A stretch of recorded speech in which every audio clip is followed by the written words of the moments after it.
Everyone, मैं हूं सुनीता सिंह और आप देख रहे हैं एयर केमिस्ट्री क्लासेज। और अभी अपने क्लास में करेंगे क्लास 11 केमिस्ट्री इक्विलिब्रियम चैप्टर का रेस्ट पार्ट। इक्विलिब्रियम चैप्टर मैंने आपको 2 पार्ट्स में पढ़ा है, केमिकल इक्विलिब्रियम और आयनिक इक्विलिब्रियम। तो केमिकल इक्विलिब्रियम का नोट्स प्रोवाइडेड है, लिंक डिस्क्रिप्शन बॉक्स में आपको मिलेगा, देख लीजिए। अभी हम लोग पढ़ने वाले हैं आयनिक इक्विलिब्रियम। तो चलिए पढ़ते हैं और समझते हैं इसको, ठीक है।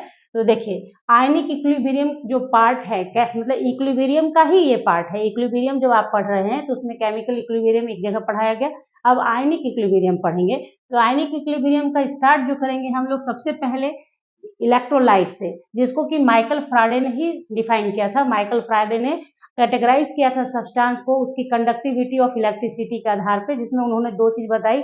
एक सब्सटेंस कैसा होगा, एक इलेक्ट्रोलाइट होगा जो जिसका aqueous सॉल्यूशन कंडक्ट करेगा इलेक्ट्रिसिटी को। ओके, इसमें इलेक्ट्रोलाइट 2 तरीके के होंगे, स्ट्रॉन्ग इलेक्ट्रोलाइट और वीक इलेक्ट्रोलाइट।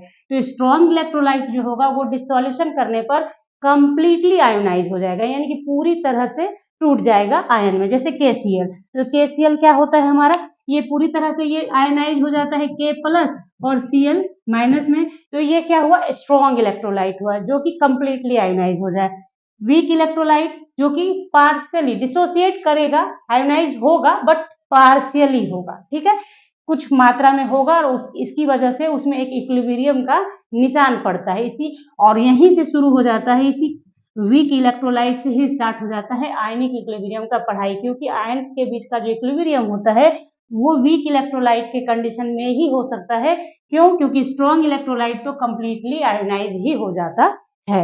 अब देखिए, एक इलेक्ट्रोलाइट के अंदर स्ट्रॉन्ग और वीक इलेक्ट्रोलाइट, और दूसरा सब्सटेंस होता है नॉन इलेक्ट्रोलाइट, ठीक है, जिसमें क्या होगा कि जो कंडक्ट नहीं करेगा इलेक्ट्रिसिटी को, जिसका आपको सॉल्यूशन आप बनाएंगे तो वो कंडक्ट नहीं करेगा इलेक्ट्रिसिटी को। जैसे एग्जांपल क्या है, aqueous solution of cane sugar. आपने क्या किया, aqueous सॉल्यूशन तो बनाया बट उससे आप इलेक्ट्रिसिटी को पास नहीं कर पाएंगे। क्यों? क्योंकि वो आयोनाइज ही नहीं होगा। और यहाँ से जो ये वीक इलेक्ट्रोलाइट आपने पढ़ा, यही वीक इलेक्ट्रोलाइट जन्म देता है किसे, आयनिक इक्विलिब्रियम। देखिए, आयनिक इक्विलिब्रियम क्या है, तो इन वीक इलेक्ट्रोलाइट जो अभी मैंने आपको समझाया, weak electrolyte equilibrium is established between ions and unionised molecule. तो ये जो आप देख रहे हैं जो बचा हुआ है, ये अनआयोनाइज्ड मॉलिक्यूल हो गया और आयंस में ये टूटा। तो आयंस और अनआयोनाइज्ड मॉलिक्यूल का जो होता है उसके बीच में जो एक इक्विलिब्रियम बनता है, in case of weak electrolyte, उसे ही क्या कहते हैं, आयनिक इक्विलिब्रियम कहते हैं, ठीक है। अब देखिए, सब्सटेंस को आपने क्लास 10 के अंदर भी पढ़ा है कि सब्सटेंस को एसिड बेस सॉल्ट में भी कैटेगराइज किया जाता है। यहाँ पे एसिड बेस और सॉल्ट जो आपने 10th और 9th में भी पढ़ा होगा, तो वो चीज फिर से थोड़ा सा रिपीट करना है, तो एक ब्रीफ आपको दे देती हूँ, क्योंकि हमें यहाँ पे क्या करना है, थ्योरीज ऑफ एसिड बेस पढ़ना है बहुत सारा, ठीक है। तो चलिए सबसे पहले एसिड के बारे में जान लेते हैं कि एसिड क्या है। द वर्ड एसिड डिराइव्ड है किससे, लैटिन वर्ड एसिडस से, जिसका मीनिंग होता है सॉर, ठीक है। It turns blue litmus into red. दूसरा है, it liberated dihydrogen on reacting with metal like sodium, potassium, calcium, magnesium etcetera. सबसे इंपॉर्टेंट इसमें जो पॉइंट है आपके लिए, क्लास 11th में एमसीक्यूज में आ सकता है कि हाइड्रोक्लोरिक एसिड जो HCl होता है वो भी कॉन्सेंट्रेटेड फॉर्म में present in gastric juice is secreted by lining of our stomach 1.2 से 1.5 लीटर पर डे ये सिक्रीट होता है, और ये एसेंशियल है फॉर डाइजेस्टिव प्रोसेस। डाइजेशन के लिए ये जरूरी है कि आपके पेट में ये HCl निकले, ठीक है, तो ये ध्यान रखिएगा। एसिटिक एसिड जो है CH3COH, वो विनेगर का मेन कंस्टिट्यूएंट है। साइट्रिक एसिड उसी तरह से, एस्कॉर्बिक एसिड, तो साइट्रिक एसिड लेमन में बहुत ज्यादा मात्रा में पाया जाता है, एस्कॉर्बिक एसिड ऑरेंज में पाया जाता है। तो इस तरीके से आपने ढेर सारे एसिड्स को पढ़ा हुआ भी है पहले, तो ये एक छोटा सा ब्रीफ था इसके लिए। अब पढ़ते हैं बेस, और अब बेसिस को देख लेते हैं। बेसिस क्या है, अब बेस जो होता है वो सब्सटेंस जो टेस्ट करता है बीटर और फील कराता है सोपी, ठीक है, तो वो बेस होता है। एक सिंपल बात है बेस के बारे में, ठीक है। और ये टर्न करता है रेड लिटमस को ब्लू में। एग्जाम्पल्स आपके सामने NaOH है, Na2CO3, मतलब कोई भी सोडा, खाने वाला सोडा हो, वॉशिंग सोडा हो, वो क्या है आपका बेस के एग्जाम्पल में आ गया आपका। अब आइए salt, when acid and bases are mixed in right proportion. बस अब आपको यहाँ पे क्या है, पहले आपने जब पढ़ा था तो आपको सीधा पढ़ा गया, दिया गया कि एसिड और बेस रिएक्ट करता है तो सॉल्ट का फॉर्मेशन होता है। लेकिन आप क्लास 11th में आप थोड़ा सा इसको मॉडिफाई कर लेंगे कि एसिड और bases are mixed in right proportion, they react with each other to give salt. तो कोई भी एसिड और बेस कोई भी बोले तो यहाँ पे अभी आप कोई भी बोलेंगे, लेकिन आगे जब आप थ्योरीज पढ़ेंगे तो आपको समझाया जाएगा कि किस तरह का एसिड किस तरह के बेस से रिएक्ट करेगा। NaOH और HCl रिएक्ट करता है तो NaCl बनाता है, जो कि एक कॉमन सॉल्ट है, और वाटर बनाएगा। उसी तरह से कोई भी, मान लीजिए कोई एसिड आप ले लेते हैं, एक बेस ले लेते हैं, उनको राइट प्रोपोर्शन में मिक्स करते हैं, वो क्या फॉर्म कर देगा, सॉल्ट का फॉर्मेशन कर देगा। अब देखिए ये क्वेश्चन आप, चलिए देखिए एक क्वेश्चन कर लेते हैं हम लोग। एक क्वेश्चन आता है, अक्सर ये क्वेश्चन पूछा जाता है कि ionic compound don't conduct electricity in the solid state but conduct electricity when dissolve in water, why. ठीक है, तो क्वेश्चन को देखिए। अब यहाँ पे सॉलिड स्टेट में आपका आयनिक कंपाउंड है, तो आयनिक कंपाउंड कैसे बनता है, एक कटायंस है और एक अनायंस के मिलने से बनता है। ठीक है, तो कटायंस और अनायंस जब सॉलिड स्टेट में होते हैं तो उन दोनों के बीच का इंटर आयोनिक फोर्सेस जो होता है वो वेरी स्ट्रांग होता है, जो मूवमेंट ऑफ आयंस को रोकता है। और जब तक मूवमेंट ऑफ आयंस नहीं होगा, इलेक्ट्रिसिटी का कंडक्टेंस नहीं हो पाएगा। तो सॉलिड स्टेट में मेनली क्या होता है, इंटर आयनिक फोर्सेस बहुत स्ट्रांग होता है आपस में, और मूवमेंट या मोबाइलिटी ऑफ आयंस आपका क्या है, वो नेग्लिजिबल होता है। लेकिन जैसे ही आपने उस NaCl, मान लीजिए एग्जाम्पल में हम NaCl को लेते हैं, बहुत पॉपुलर है ना, तो NaCl को हम लोग एग्जाम्पल में लेंगे।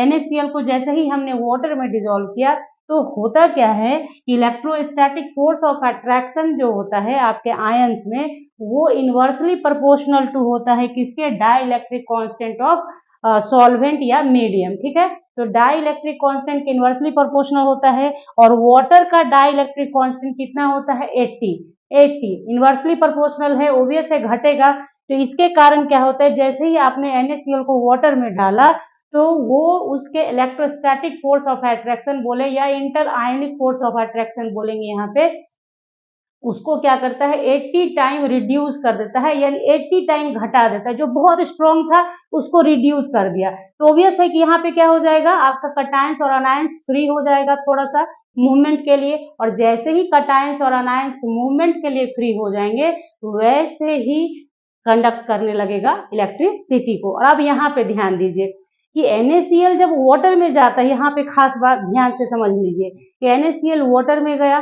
तो आखिर ऐसा क्या होता है जो वो कंडक्ट करता ही रहता है आपस में, क्योंकि वहां Na+ भी है, Cl- भी है, आपस में मिल भी तो सकता है कि NaCl फिर से बना लेगा। लेकिन यहाँ पे समझिए, जैसे ही आपने इस डायग्राम से समझेंगे, NaCl को आपने वाटर में डाला, जैसे NaCl डाला और NaCl में तो Na+Cl- है, वाटर वाटर वाटर, तो होता क्या है, वाटर जो है आपका, इस चीज को समझ लीजिए, वाटर जो है आपका क्या है, उसमें दो तरह का पोल होता है।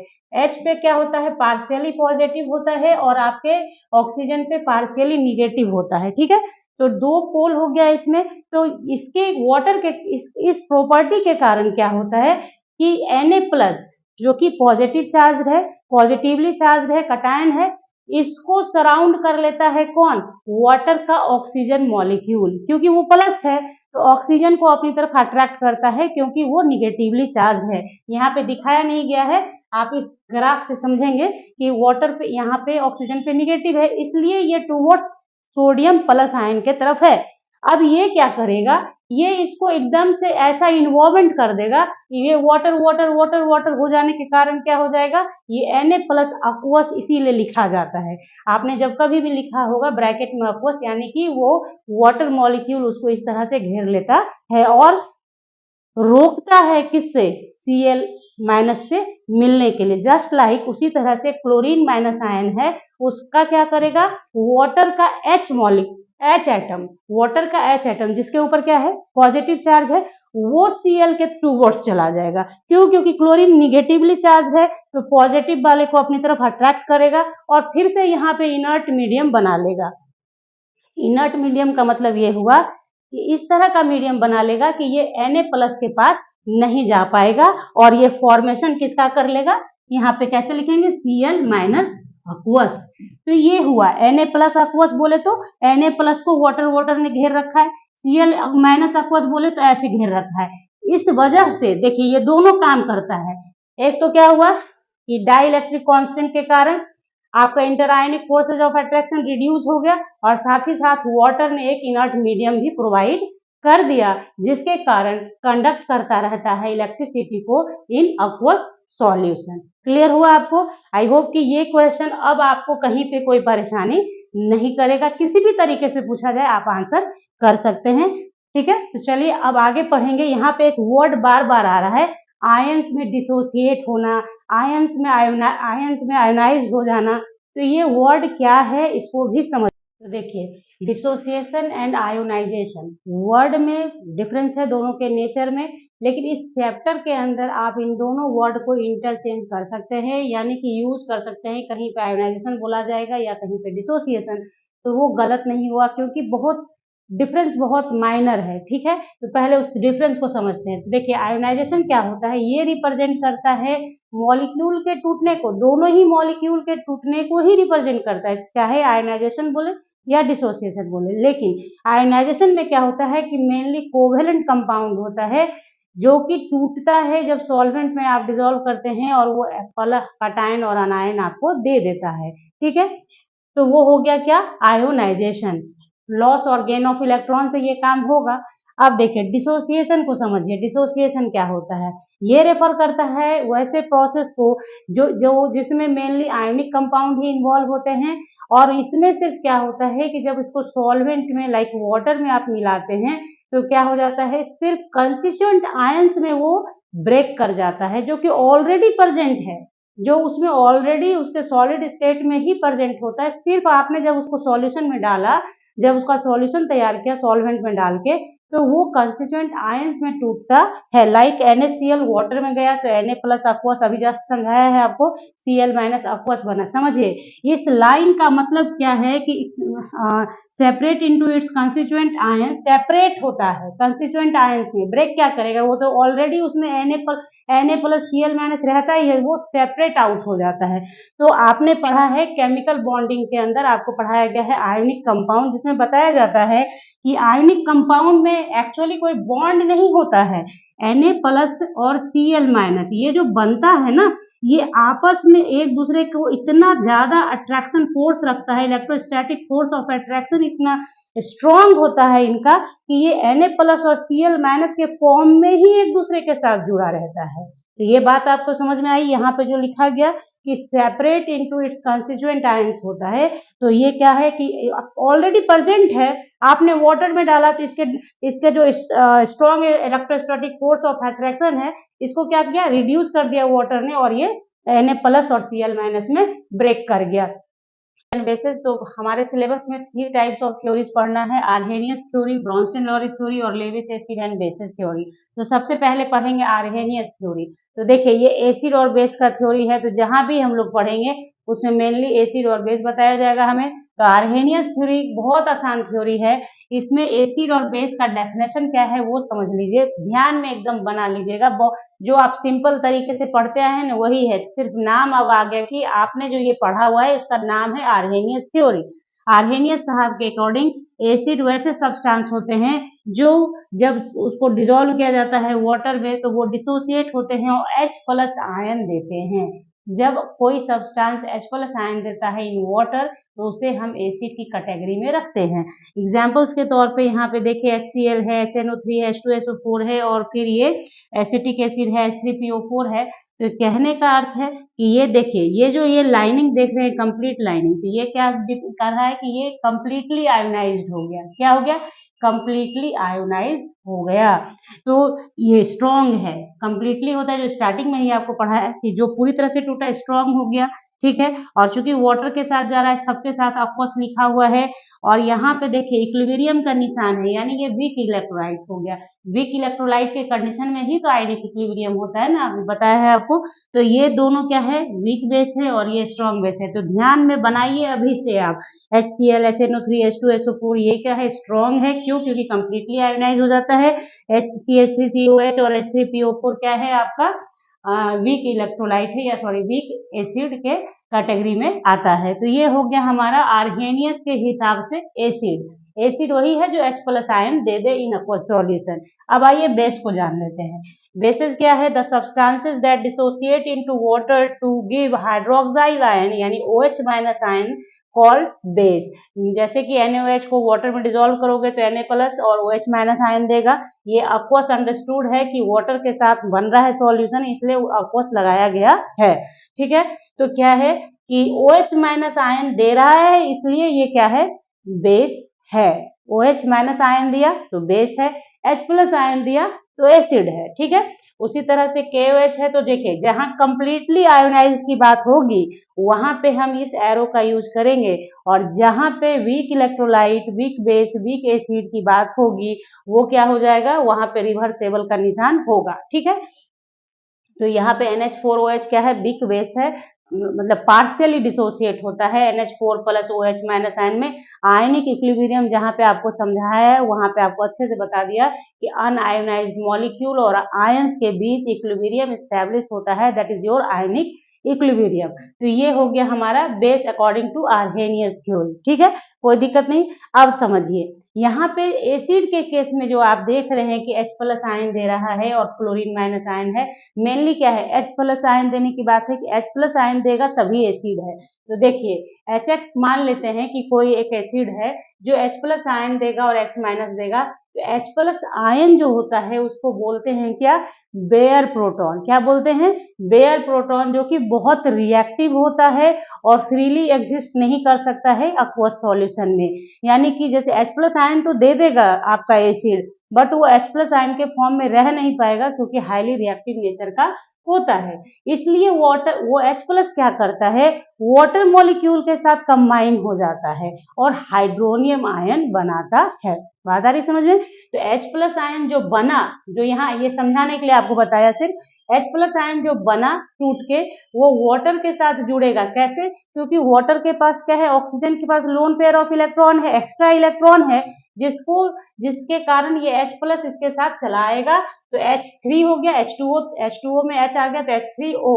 क्योंकि ऑक्सीजन ने इलेक्ट्रॉन दिया है इसलिए इसके ऊपर पॉजिटिव चार्ज आ जाएगा, तो H3O प्लस, इसे हाइड्रोनियम आयन कहते हैं। क्या कहते हैं, हाइड्रोनियम आयन। ठीक है, इसका शेप ट्राइगोनल पिरामिडल होता है। और देखिए इसमें ये चीज भी समझ लीजिए कि H प्लस aqueous या H3 प्लस aqueous क्या होता है, इंटरचेंजेबल होता है। यानी कि आप इसको मतलब समझ लीजिए कि H प्लस आयन आप लिखेंगे या H3O प्लस आयन लिखेंगे, कोई फर्क नहीं पड़ेगा। इसका सिर्फ इतना सा मतलब है कि H plus ion freely exist कर ही नहीं सकता है, दैट्स वाई वो H3O प्लस के फॉर्म में आप लिखेंगे तो कहीं कोई कटपुट नहीं होने वाला है आपका। तो ये सब चीज जानिए कि H प्लस आयन को बेयर प्रोटॉन कहते हैं, हाईली रिएक्टिव है तो वो H3O प्लस के फॉर्म में रहता है, उसे हाइड्रोनियम आयन कहते हैं। ये आपस में इंटरचेंज करके आप लिख सकते हैं, कोई फर्क नहीं पड़ेगा। और जब ये वाटर, ये H प्लस आयन H2O के साथ कंबाइन करके आता है हाइड्रोनियम आयन के फॉर्म में, तो उसे हम हाइड्रेटेड प्रोटॉन कहते हैं।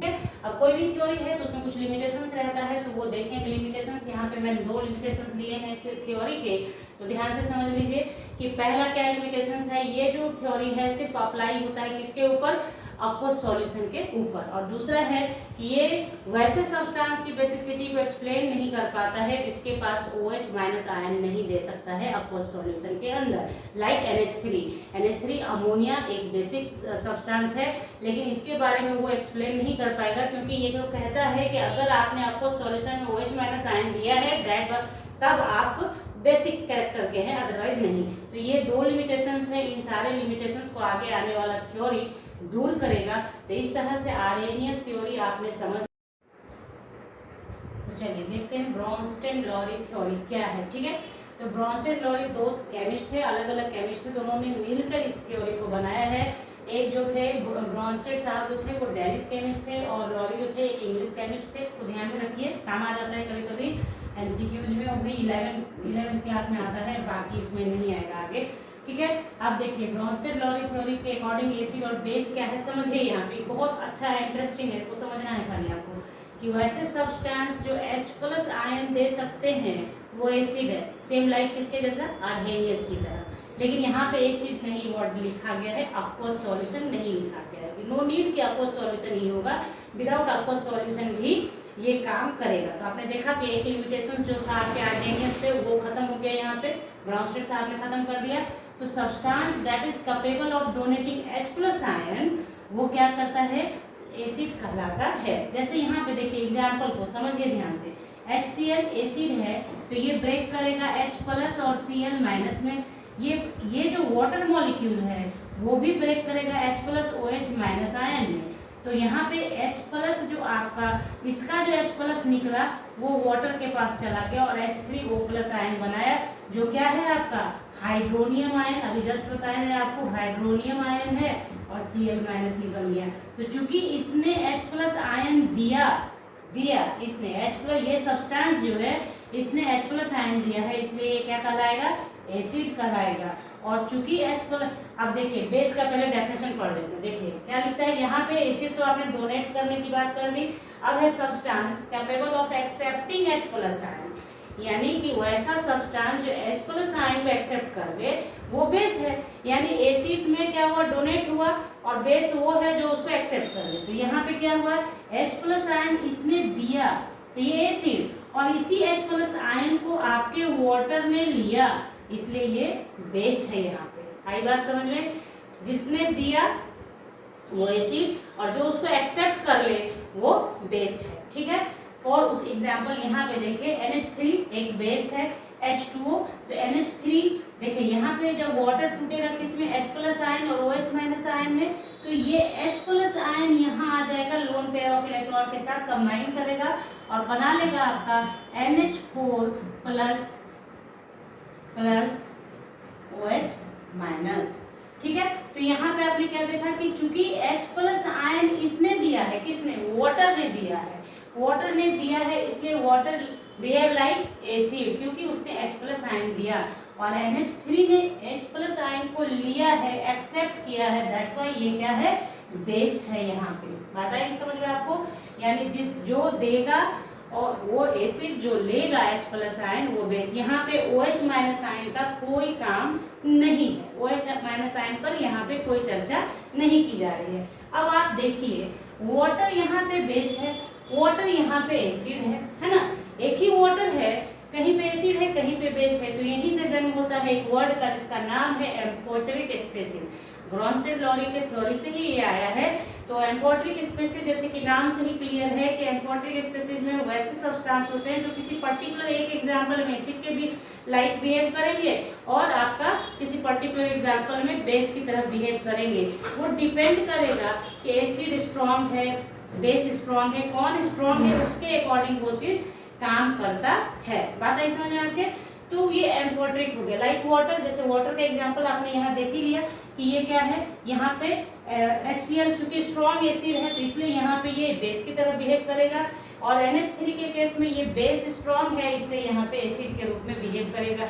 डिपेंड करेगा कि वाटर के साथ कौन है, स्ट्रॉन्ग एसिड है तो वहाँ पे वाटर आपका बेस हो जाएगा, स्ट्रॉन्ग बेस है तो वाटर आपका एसिड हो जाएगा।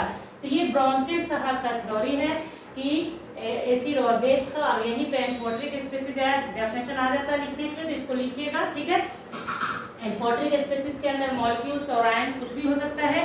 अब आप समझिए यहाँ पे कि ये जो चीज आप देख रहे हैं कि एक ने H+ आयन दिया, दूसरे ने H+ आयन लिया और एक स्पेसिस बना के दे दिया, तो ये जो प्रोडक्ट बना, तो इसमें एक और चीज पढ़ना है जो बहुत इंपॉर्टेंट है आपके लिए, उसका नाम है कंजुगेट एसिड बेस पेयर। ठीक है, कंजुगेट एसिड बेस पेयर, तो उसे भी देखते हैं और ध्यान से समझिएगा, इससे क्वेश्चन भी आए। सबसे पहले समझिए, आपने लिया एसिड है, ये आपने वाटर ले लिया, ठीक है, यहाँ पे HCl है, चूंकि सेम एग्जांपल मैंने लिया है, अभी जस्ट आपको समझाया इसलिए समझने में आसानी हो जाएगी। एसिड है, ये बेस है, क्यों, क्योंकि ये स्ट्रॉन्ग एसिड था इसलिए ये बेसिक कैरेक्टर का हो गया। अब समझिए, इसने H+ आयन लूज किया इसलिए ये एसिड है, अभी ये क्या है, एसिड है इसलिए क्योंकि इसने H+ आयन लूज किया है, और इसने H+ आयन को ले लिया इसलिए ये बेस है। ठीक है, तो जब इसने H+ आयन लूज किया तो बनाया क्या, Cl-, क्या बनाया, Cl-, ये टूट गया, ये ब्रेक कर गया तो Cl- बना। तो इस एसिड से ये बना है, H+ आयन के हट जाने से, निकल जाने से, निकलने के कारण ये एसिड है, लेकिन इसके निकल जाने से जो बना निगेटिव आयन, उसके अंदर तो अब टेंडेंसी क्या हो जाएगी कि वो H+ आयन एक्सेप्ट करेगा अपनी तरफ। ध्यान से समझिए इस कॉन्सेप्ट को, बहुत सारा क्वेश्चन इससे आता है। ठीक है, कि जब ये अभी तो मान लीजिए ये चूंकि रिएक्टेंट के फॉर्म में है तो ये एसिड है, ये बेस है, समझ लिया। इसी ये H प्लस आयन लूज किया तो बनाया क्या, Cl माइनस आयन, तो वो क्या कहलाएगा, इस एसिड का कंजुगेट बेस कहलाएगा, इस एसिड का कंजुगेट बेस कहलाएगा। क्यों, क्योंकि अब इस Cl माइनस में ये टेंडेंसी है कि वो एक्सेप्ट करेगा H प्लस आयन, और अभी जस्ट पढ़ाया है आपको कि जो एक्सेप्ट करे H प्लस आयन वो क्या है, ब्रोंस्टेड-लॉरी बेस है, और जो H प्लस आयन डोनेट करे वो एसिड है। तो यहाँ इसने डोनेट किया है इसलिए ये एसिड है, और इसने जो बनाया करेक्ट स्पीसीज वो अब उसके अंदर टेंडेंसी बेसिक हो गया, दैट्स व्हाई वो कंजुगेट बेस ऑफ HCl कहलाएगा। यहाँ पे क्लियर हुआ आपको, ठीक है। उसी तरह से वाटर को लीजिए, वाटर यहाँ बेस है, ठीक है ना, बेस है क्यों, क्योंकि H प्लस आयन को एक्सेप्ट कर रहा है, इसके H प्लस आयन को इसने लेके बनाया ना H3O plus ion, H plus इसने जो दिया, इसने H प्लस आयन दिया, इसने ले लिया H3O plus ion, hydronium ion बना लिया। तो यहाँ पे ये बेस है क्योंकि इसने एक्सेप्ट किया और बनाया जो वो कंजुगेट एसिड हो जाएगा। रीजन क्या, कि अब H3O प्लस आयन के पास ये टेंडेंसी होगी कि वो किसी को H प्लस आयन दे सकता है, इसलिए ये एसिड हो गया अब यहाँ पे। लेकिन किसका कंजुगेट एसिड हुआ, वाटर का हुआ। बात आ रही समझ में, ये एसिड है, ये बेस है, इस एसिड ने जो बनाया वो उसका कंजुगेट बेस हो जाएगा। अगर सिंपली ऐसे आपको समझ लेना है तो एसिड जो बनाएगा वो कंजुगेट बेस हो जाएगा, बेस जो बनाएगा वो कंजुगेट एसिड हो जाएगा। लेकिन ध्यान से समझना ये रहता है कि यहाँ ये बेस था, यहाँ कंजुगेट एसिड कैसे हुआ, वो तो रट लीजिएगा, आपके बेस से बना कंजुगेट एसिड, एसिड से बना कंजुगेट बेस। लेकिन इसका मतलब समझना है आपको कि एसिड इसलिए है क्योंकि अब यहाँ इसकी टेंडेंसी क्या है, H प्लस आयन लूज करने की। अब यहाँ कंजुगेट बेस इसलिए है क्योंकि ये लूज, ये H प्लस आयन एक्सेप्ट करेगा और जिसके थ्रू बनता है वो उसी का कंजुगेट कहलाता है, यानी इससे बना है, तो इसलिए इसको एरो डाल के लिखा गया है, लूजेस प्रोटॉन किया कंजुगेट बेस बनेगा, ऐड ऑफ प्रोटॉन कर दोगे तो कंजुगेट एसिड बन गया। क्लियर हुआ आपको, तो ये है कंजुगेट एसिड बेस पेयर, और ये ब्रोंस्टेड-लॉरी का बहुत इंपॉर्टेंट ये है कॉन्सेप्ट है। अब देखिए यहाँ पे आप पहचान कर सकते हैं, ये आपका क्या है, एसिड है, ये बेस है, तो यहाँ ये एसिड, ठीक है, और ये हमारा बेस। तो यहाँ इसने H प्लस आयन लूज किया तो जो निगेटिव आयन बना वो आपका क्या हो गया। अब इस कंजुगेट एसिड को हम Ca लिखेंगे और कंजुगेट बेस को Cb लिखेंगे, बार बार उतना नहीं लिखेंगे, ठीक है। तो ये हमारा, ये हो गया मेरा कंजुगेट बेस, क्योंकि अब इसके अंदर टेंडेंसी है H प्लस आयन लेने की, और ये मेरा क्या हो गया, चूंकि वाटर से बना है, ये H2O से यहाँ पे आया है, इसलिए ये इस बेस का कंजुगेट एसिड हो गया। पता है समझ में, कोई दिक्कत है, इसने H प्लस दिया एसिड और जो बनाया वो उसका कंजुगेट बेस, इसने H प्लस आयन एक्सेप्ट किया इसलिए बेस, और जो बनाया वो उसका कंजुगेट एसिड, ठीक है। तो ये हो गया। उसी तरह से एक एग्जांपल यहाँ पे मैंने लिया है, ये दोनों ही तो हो गया वाटर वाटर पे। तो आप कहेंगे कि भैया अभी आपने कहा आर्हेनियस पूरी थ्योरी को ये करता है कि एक्वस सॉल्यूशन की बात नहीं करता, हमेशा वाटर आ जा रहा है। तो लीजिए एक एग्जांपल ऐसा भी कर लेते हैं हम लोग, जहाँ HCl है और NH3 है, हम सभी को पता है इसके पास लोन पेयर है। ये टेंडेंसी क्या है इसकी कि H प्लस आयन और Cl माइनस में टूटेगा, ये H प्लस आयन इसके पास चला गया जिसके कारण ये NH4 प्लस बनाएगा और ये Cl माइनस बना। अब आप समझिए, आप खुद बताइए कि ये क्या है, H प्लस आयन डोनर है, ये H प्लस आयन डोनर है, इसलिए ये क्या है, यहाँ पे एसिड है, और इस एसिड से बना है ये Cl माइनस, क्योंकि इसने H प्लस इसको दे दिया तो Cl माइनस बच गया इसका, इसलिए ये क्या कहलाएगा, कंजुगेट बेस, इस एसिड का कंजुगेट बेस कहलाएगा। और उसी तरह से यहाँ पे NH3 ने क्या किया, H प्लस आयन को एक्सेप्ट किया है, तो यहाँ पे ये बेस है, अभी चूंकि इसने लिया है आपका तो ये जो कहलाएगा इस बेस से बना है, इसलिए क्या कहलाएगा, कंजुगेट एसिड। बात आ गई समझ में आपके। इसको फिर से अगर आपको नहीं समझ में आया तो इसको रिपीट करके सुनिएगा, समझ में आ जाएगा, एकदम ध्यान से सुनिएगा, ठीक है। कि इस बेस से बना है ये एसिड, तो क्या कहलाएगा, ये यहाँ हम लिखेंगे कंजुगेट एसिड, ठीक है। तो ये 3 एग्जांपल्स हैं जो आप ध्यान से प्रैक्टिस कर लोगे, आपका हो जाएगा। अब देखिए ब्रोंस्टेड एसिड, अगर कोई एसिड स्ट्रॉन्ग एसिड है तो उसके द्वारा जो कंजुगेट बेस बनेगा, ऑब्वियस है एसिड है तो उसका जो कंजुगेट बनेगा वो बेस बनेगा, ठीक है। तो वो क्या होगा, वीक होगा, ठीक है ना, और वाइस वर्सा, यानी अगर वीक है तो वो स्ट्रॉन्ग बनाएगा। ओके, अब देखिए लिमिटेशंस देख लेते हैं। लिमिटेशंस क्या है इसका कि ये फेल है आपके एसिडिक कैरेक्टर को एक्सप्लेन करने में, किसका, अनहाइड्रस AlCl3। तो AlCl3 यहाँ तो H+ आयन ये देगा नहीं, तो क्या ये एसिडिक नहीं है, ये एसिडिक कैरेक्टर का है, लेकिन ये फेल नहीं कर पाता है एक्सप्लेन, क्योंकि वो उसी को एक्सप्लेन कर पाएगा जो H+ आयन डोनर होगा। H+ आयन डोनर है तो एसिड है अकॉर्डिंग टू ब्रोंस्टेड-लॉरी और आर्हेनियस दोनों के थ्योरी से, लेकिन AlCl3, BF3, BCl3 ये सब के सब एसिडिक कैरेक्टर का है, बट इसको एक्सप्लेन नहीं कर पाएगा। दूसरा क्या है, it does not explain the reaction between acidic oxide and basic oxide where no proton can be exchanged. जैसे एसिडिक ऑक्साइड और बेसिक ऑक्साइड अगर आप लेते हैं, मेटल का ऑक्साइड और नॉन मेटल का ऑक्साइड, तो उन दोनों के बीच के रिएक्शन को ये एक्सप्लेन ही नहीं कर पाएगा, जबकि वो दोनों आपस में रिएक्शन करते हैं, क्योंकि एक एसिडिक होता है, दूसरा बेसिक कैरेक्टर का होता है। तो यहाँ पे क्या है कि चूंकि H+ आयन पे डिपेंड कर रहा है हर चीज, H+ आयन डोनर है तो एसिड है, H+ आयन एक्सेप्टर है तो प्रोटॉन है, तो जहां उसका एब्सेंस है उसमें ये काम ही नहीं कर पाएगा। तो ये हो गया इसका लिमिटेशंस आपके ब्रोंस्टेड-लॉरी थ्योरी का, और इस लिमिटेशंस को ही दूर करने के लिए लेविस का थ्योरी है, concept of acid and base. तो देखिए ये सबसे लास्ट थ्योरी है हम लोगों का। तो लेविस के अकॉर्डिंग एसिड और बेस क्या है समझिए, species which accept electron pair, electron pair पे ये बात करते हैं। इन्होंने H+ आयन OH- आयन को पीछे छोड़ दिया, क्यों, क्योंकि जब हम लोग H+ आयन और OH- आयन लेके चल रहे थे आर्हेनियस थ्योरी में, ब्रोंस्टेड-लॉरी में, तो कुछ ना कुछ मुश्किल आ ही रहा था बीच में, तो उन्होंने क्या किया, उसको अलग कर दिया, हटा दिया, इलेक्ट्रॉन पेयर पे बात करना शुरू कर दिया। यानी वैसे कोई भी स्पीशीज जो एक्सेप्ट करते हैं इलेक्ट्रॉन पेयर, वो क्या कहलाते हैं, एसिड कहलाते हैं। हम ध्यान बना लीजिए, बहुत इंपॉर्टेंट थ्योरी है ये। ऑर्गेनिक केमिस्ट्री के अंदर भी ये सब एसिड बेस आएगा आपके पास, तो उस समय आप समझ पाएंगे कि कैसे ये एसिड है, किस थ्योरी के अकॉर्डिंग एसिड है। ठीक है, तो कोई भी स्पीशीज जो एक्सेप्ट करे इलेक्ट्रॉन पेयर उसे क्या कहते हैं, एसिड कहते हैं। और कोई भी स्पीशीज जो डोनेट करे इलेक्ट्रॉन पेयर उसे क्या कहते हैं, बेस कहते हैं। एग्जाम्पल देखिए यहाँ पे ये BF3 है, तो BF3 का जो बॉन्डिंग बनता है आपको पता है ना कि ये ऐसा है जो कि मतलब ऑक्टेट इसका कंप्लीट नहीं है, ये BF3 का। उसी तरह से AlCl3 जो अभी जस्ट एग्जांपल दिया था आपको ब्रोंस्टेड-लॉरी में, तो उसका भी ऑक्टेट कंप्लीट नहीं रहता है। तो जिनका भी ऑक्टेट कंप्लीट नहीं है वो चाहेंगे कि ऑक्टेट कंप्लीट हो जाए, तो ऑक्टेट कंप्लीट करने के लिए क्या करेंगे, वो इलेक्ट्रॉन पेयर एक्सेप्ट करेंगे, इसीलिए वो कैसा बिहेव करेंगे, एसिड लाइक बिहेव करेंगे। एक्सेप्ट करेंगे इलेक्ट्रॉन पेयर, एसिड हो गए, और देने वाला उस इलेक्ट्रॉन पेयर को देगा जो, वो बेस हो गया। बात आ गई समझ में। तो BF3 एसिड हो गया, NH3 बेस हो गया, और इस तरह से बॉन्डिंग बन जाता है। ये आपने पढ़ा है आपके केमिकल बॉन्डिंग वाले चैप्टर में भी।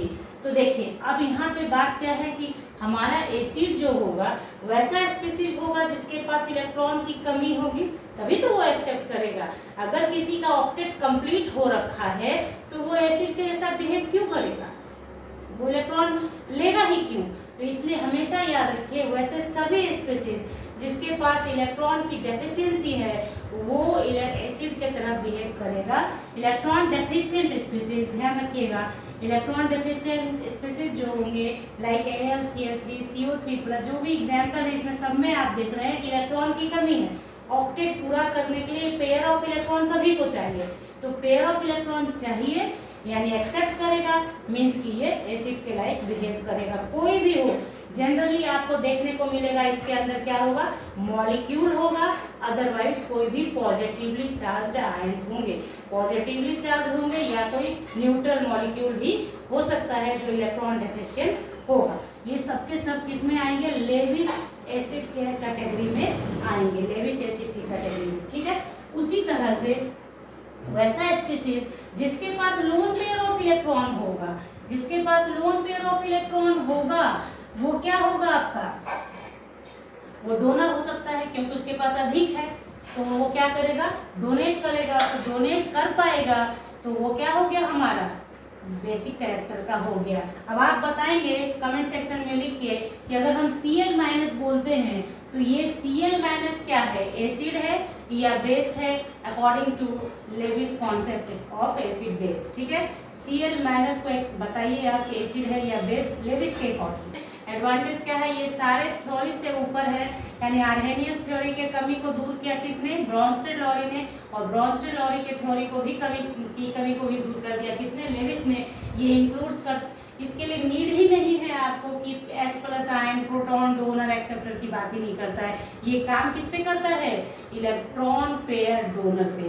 इलेक्ट्रॉन पेयर डोनर बेस है, इलेक्ट्रॉन पेयर एक्सेप्टर एसिड है। एक्सेप्ट करेगा एसिड, डोनेट करेगा बेस।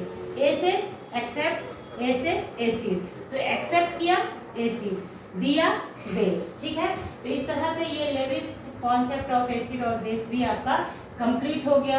अब देखिए ionization of acid and bases, mainly इसमें ये है कि ये समझना है कि एसिड, कौन सा एसिड स्ट्रॉन्ग है, कौन सा बेस स्ट्रॉन्ग है, ये कैसे पहचानेंगे हम, कैसे समझते हैं कि स्ट्रॉन्गेस्ट एसिड है। हम लोग H2SO4 को स्ट्रॉन्ग एसिड बोल देते हैं, कैसे है ये जानेंगे। तो देखिए ब्रॉन्स्टेड लॉरी का जो कॉन्सेप्ट है वो यहाँ पे काम करता है और कहता है कि स्ट्रॉन्ग एसिड वो है जो गुड प्रोटॉन डोनर है, यानी प्रोटॉन डोनर बोलने का अर्थ हुआ H प्लस आयन देने वाला, जो easily H plus ion donate कर दे, जो इजीली H प्लस आयन दे दे आपको सॉल्यूशन तैयार करने पर, तो वो आपका क्या हो जाता है, स्ट्रॉन्ग एसिड हो जाता है। और जो गुड प्रोटॉन एक्सेप्टर, यानी कि जो जल्दी से H प्लस आयन को एक्सेप्ट कर लेता है, उसे स्ट्रॉन्ग बेस में कैटेगराइज किया जाता है। तो इस चीज को ध्यान में रखिएगा कि strong acid good proton donor होते हैं। अगर किसी को कहा जा रहा है कि स्ट्रॉन्ग है, मीन्स कि वो उस कैरेक्टर को इजीली शो करेगा, यानी एसिड स्ट्रॉन्ग है तो एसिड का कैरेक्टर अगर H प्लस आयन डोनेट करना है अकॉर्डिंग टू ब्रॉन्स्टेड लॉरी, ठीक है, तो वो क्या है, वो स्ट्रॉन्ग है इसलिए क्योंकि वो H प्लस आयन इजिली दे रहा है, और इजिली H प्लस आयन को ले लेगा तो आपका स्ट्रॉन्ग बेस कहलाएगा। ठीक है, ये आप समझ गए। अब आप ध्यान दीजिए, ये स्ट्रॉन्ग एसिड जब आपको वो क्या करेगा, have very weak conjugate base. Strong acid जो पढ़ाया है मैंने आपको ब्रॉन्स्टेड वाले में, कि strong acid weak conjugate base बनाएगा और वाइस वर्सा, तो वही चीज आपको यहाँ पे दिखाया गया है। सबसे पहले जानिए कि ये जो एसिड के नाम यहाँ लिखे हैं, स्क्रीनशॉट लीजिए, इसका अपनी कॉपी पे लिख के रखिए, एमसीक्यूज में पक्का आएगा आपको। HClO4 पर क्लोरिक एसिड इसे बोलते हैं, HCl, HBr, HI, HNO3, H2SO4, ये सभी से परिचित हैं आप, नाम यहाँ लिखा है, ये सब के सब स्ट्रॉन्ग एसिड है, स्ट्रॉन्ग एसिड है। अब आप जानिए कि ये सारे स्ट्रॉन्ग एसिड है। इसमें देखिए HCl, HBr, HI है, HF नहीं है, HF स्ट्रॉन्ग एसिड में नहीं आता है, वो वीक एसिड में आता है। तो ये सबके सब स्ट्रॉन्ग एसिड है, यानी कि H plus ion donor, good H plus ion donor है, यानी प्रोटॉन डोनर है। स्ट्रॉन्ग एसिड बोलने का अर्थ हुआ ये सबके सब गुड प्रोटॉन डोनर हो गया। उसी तरह से यहाँ पे देखिए, हाँ और एक चीज और, स्ट्रॉन्ग बोलने का अर्थ जो आपको मैंने स्टार्टिंग में पढ़ाया है, स्ट्रॉन्ग का मतलब है कि कंप्लीटली आयोनाइज हो जाएगा, पार्शियली आयोनाइज नहीं होगा, ये लोग कंप्लीटली आयोनाइज हो जाएगा। उसी तरह से कुछ बेस है यहाँ पे जो आपका लिखा गया है, नाम सब आप परिचित हैं इससे, LiOH, lithium hydroxide, NaOH, KOH, CSOH, BaOH whole twice, ये सब के सब स्ट्रॉन्ग बेस है, यानी OH माइनस डोनर है, OH माइनस डोनर है। देखिए यहाँ पे क्या है, सिर्फ ब्रॉन्स्टेड का काम नहीं है, आपने तीनों थ्योरी पढ़ा ना अभी, आपने आर्हेनियस पढ़ा, ब्रॉन्स्टेड पढ़ा, लेविस पढ़ा, उस सबको समराइज करके यहाँ पे दिया गया है। ये OH माइनस डोनर कौन बोला था, आर्हेनियस साहब बोले थे, तो वो चीज आ गया यहाँ पे। तो ये सबके सब स्ट्रॉन्ग है, रीजन है कि जल्दी से OH माइनस दे देता है आपको इजिली, तो ये स्ट्रॉन्ग हो गया, और साथ ही साथ कंप्लीटली आयोनाइज हो जाता है, दैट्स व्हाई ये स्ट्रॉन्ग है। तो ये ध्यान रखिए, ये सब स्ट्रॉन्ग है, इसलिए मैंने यहाँ लिखा है ताकि आप इसको रख पाए दिमाग में। अब देखिए जो स्ट्रॉन्ग एसिड था HClO4 perchloric acid strong acid है, जब ये H प्लस आयन लूज करेगा, H प्लस आयन लूज करेगा, डोनेट करेगा, तो जो बनाएगा वो बेस, ठीक है, ये एसिड था, कंजुगेट बेस बनाएगा, CB कंजुगेट बेस, तो ये स्ट्रॉन्ग है तो ये वीक होगा, ध्यान रखना है। इसलिए मैंने ये लिस्टिंग किया है आपको कि स्ट्रॉन्ग का ध्यान आप बना कर रखते हैं। तो अगर कोई स्ट्रॉन्ग एसिड है तो उसका बेस कैसा होगा, वीक होगा। अगर कोई वीक एसिड है तो उसका बेस कैसा होगा, स्ट्रॉन्ग होगा। जैसे देखिए HF वीक एसिड है, लेकिन उससे बनने वाला कंजुगेट बेस F माइनस जो है वो क्या है, स्ट्रॉन्ग कंजुगेट बेस है। तो बस आपको ध्यान में इतना ही रखना है कि अगर हमारा लिया हुआ एसिड स्ट्रॉन्ग है, तो पहचान के लिए मैंने लिस्ट दे दिया है आपको, स्ट्रॉन्ग है तो उससे कंजुगेट बेस जो तैयार होगा वो वीक होगा, ऐसी तरह से आपको समझना है, सिर्फ एक लाइन में याद रखिए। स्ट्रॉन्ग, आपको अगर बेस स्ट्रॉन्ग है तो उसका कंजुगेट एसिड जो बनेगा वो क्या होगा, आपका वीक होगा। ठीक है, तो ये चीज आपको समझ में आ गया। Dilution law, Oswald dilution law जो वर्क करता है वो week electrolyte like acid, weak acid और वीक बेस पे काम करेगा। तो पहले हम लोग एसिड का देखेंगे, उसके बाद फिर बेस का देखेंगे और फिर कंपेयर करके एक कंक्लूजन निकालेंगे जो कि ओस्वाल्ड डाइल्यूशन लॉ को डिफाइन कर देगा। ठीक है, तो यहाँ पहले समझिए, एक एसिड लिया हमने, ऐसे एक वीक एसिड है उसको लिया और वाटर के साथ रिएक्शन दे रहे हैं तो हमारे पास ये बनेगा। ये आपने समझ रखा है कि H3O+ कैसे बना, अभी तुरंत समझाया है आपको। तो यहाँ पे देखिए, इस इक्वेशन को इस तरीके से भी लिखा जा सकता है, Ha aqueous, H+ aqueous, A- aqueous। क्योंकि हमें पता है कि ये बहुत हाईली रिएक्टिव है इसलिए ये बन जाता है, लेकिन अपने काम को करने के लिए हम इस तरीके से लिखेंगे ताकि इजीली हमारा काम हो जाए। ठीक है, तो दोनों ही सेम है, कोई गलत नहीं है, इसको हम लोग लेके चलेंगे। ठीक है, अब आप देखिए यहाँ पे दोनों सेम है, आपको कोई परेशानी नहीं होगी। देखिए, तो यहाँ पे क्या है, पहले Ha इनिशियली कितना प्रेजेंट होगा, 1 मोल, 1 मोल होगा। मान लेते हैं कि 1 मोल पहले था और इनिशियली ये लोग 0 है। आफ्टर डिसोसिएशन, डिसोसिएशन के बाद कुछ तो निकला होगा, तो मान लिया अल्फा निकला, यहाँ से अल्फा निकला, यहाँ अल्फा अल्फा प्रेजेंट हो गया। ये आपने केमिकल इक्विलिब्रियम में भी पढ़ा है। वेयर अल्फा क्या है, degree of dissociation of weak acid है। डिग्री ऑफ डिसोसिएशन, कितना डिसोसिएशन कर रहा है वो रिप्रेजेंट कर रहा है। मान लेते हैं कि यहाँ पे इसका जो कॉन्सेंट्रेशन है C मोल पर लीटर मान लेते हैं, किसका, एसिड का।